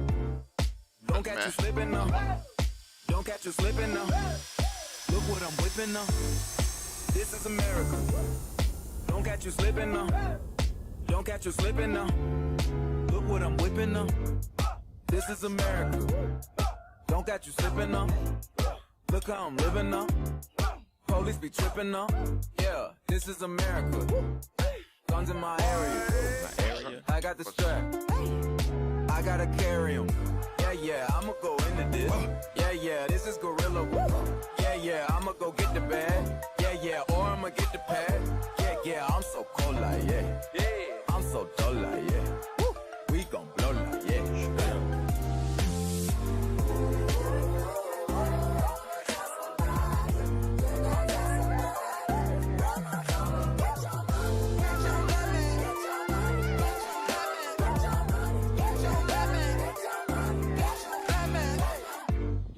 This is America.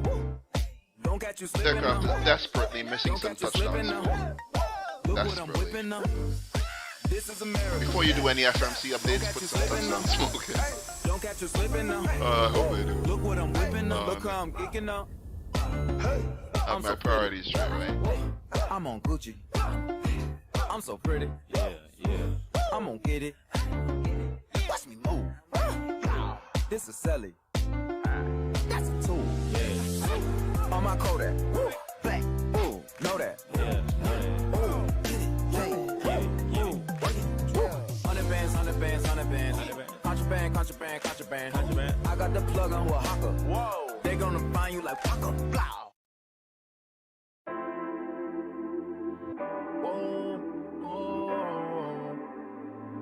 Yeah.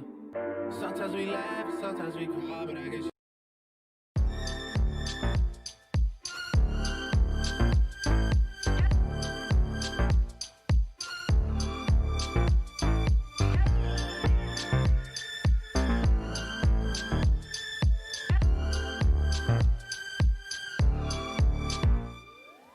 I know you want that broke light in your life, yeah. I think I got that everything you desire. This honeymoon could take you out of the darkness. Feels like we belong together.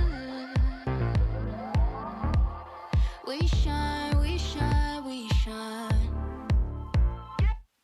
I know you want that broke light in your life, yeah. I think I got that everything you desire. This honeymoon could take you out of the darkness. But was this a really good approach? Was this the better one, the best one that we did? I don't remember what the landings were like, though. We shine, we shine, we shine. Shine like glitter. Glitter. It's like clockwork. Reflection, glimmer. Shine like glitter. Glitter. It's like clockwork. Reflection, glimmer. Ooh. Bit flat, bit fast.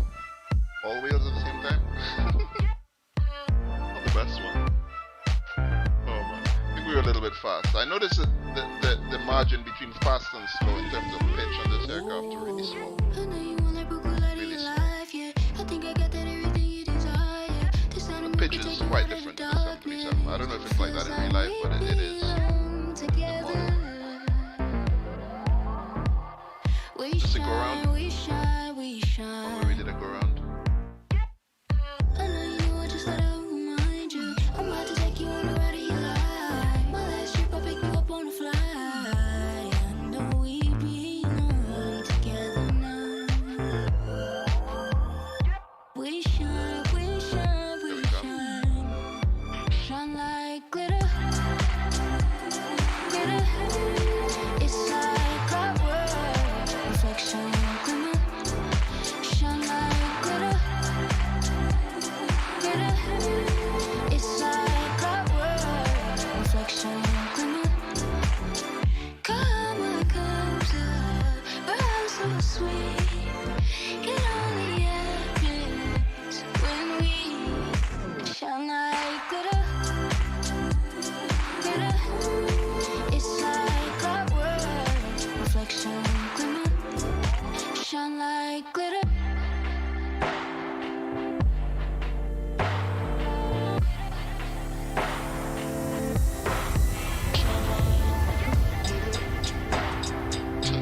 That was a bit comical. Let's watch it from another angle.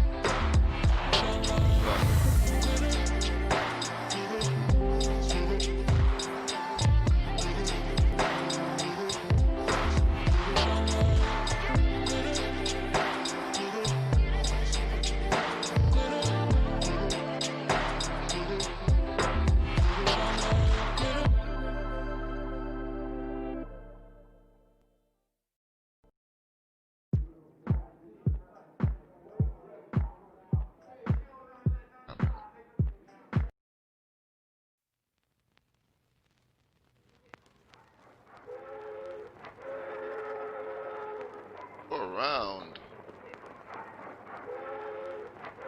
I would have loved to see the oh now they're coming in. อยากตายทำไมชีวิตฉันถึงเป็นอย่างนี้ เพราะว่าคุณพวันมาเรื่อยๆ วันไปตรวจงานฝั่งนี้ We did one more touch and go, and then we did a full stop.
Look at our attitude, it's like nose down almost, right?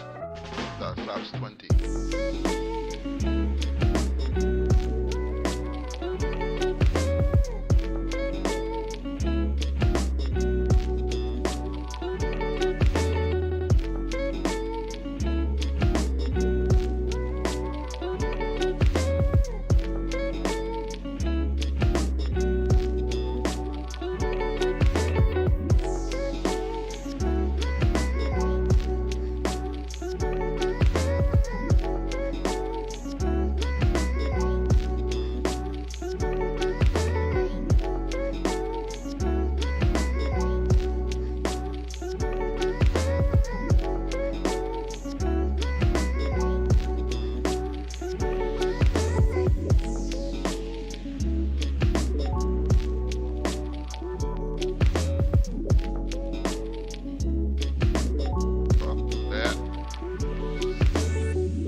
It's a wrap.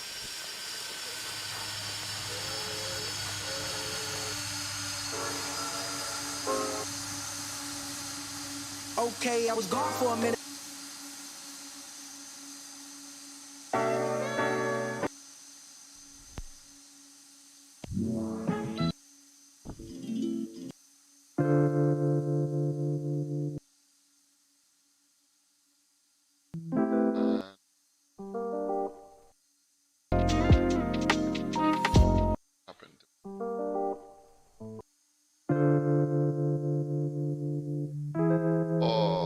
Let's get some wing, maybe some air-to-air views.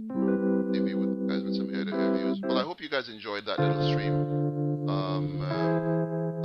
Let me know in the comments if you want to see more things like this. inevitably, invariably, I should say, I would continue to do things like these types of streams, these sort of little circuit touch and go. Some of my favorite things to do, type of flying in my sim.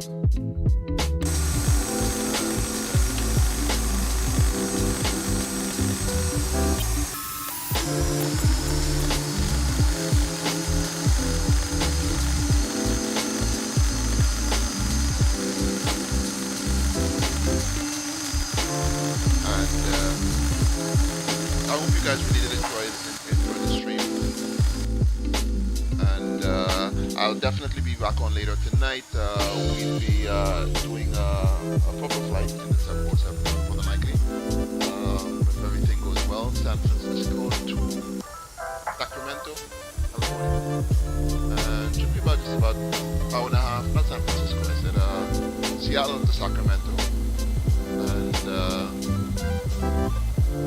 hopefully you guys will come along and join in the stream, and don't forget to hit that subscribe button, that follow button. But all those who joined us for this little adventure, thanks for coming. Great to see you. It was great to have you. Hit that like button, that follow button, subscribe. Thanks guys, see you.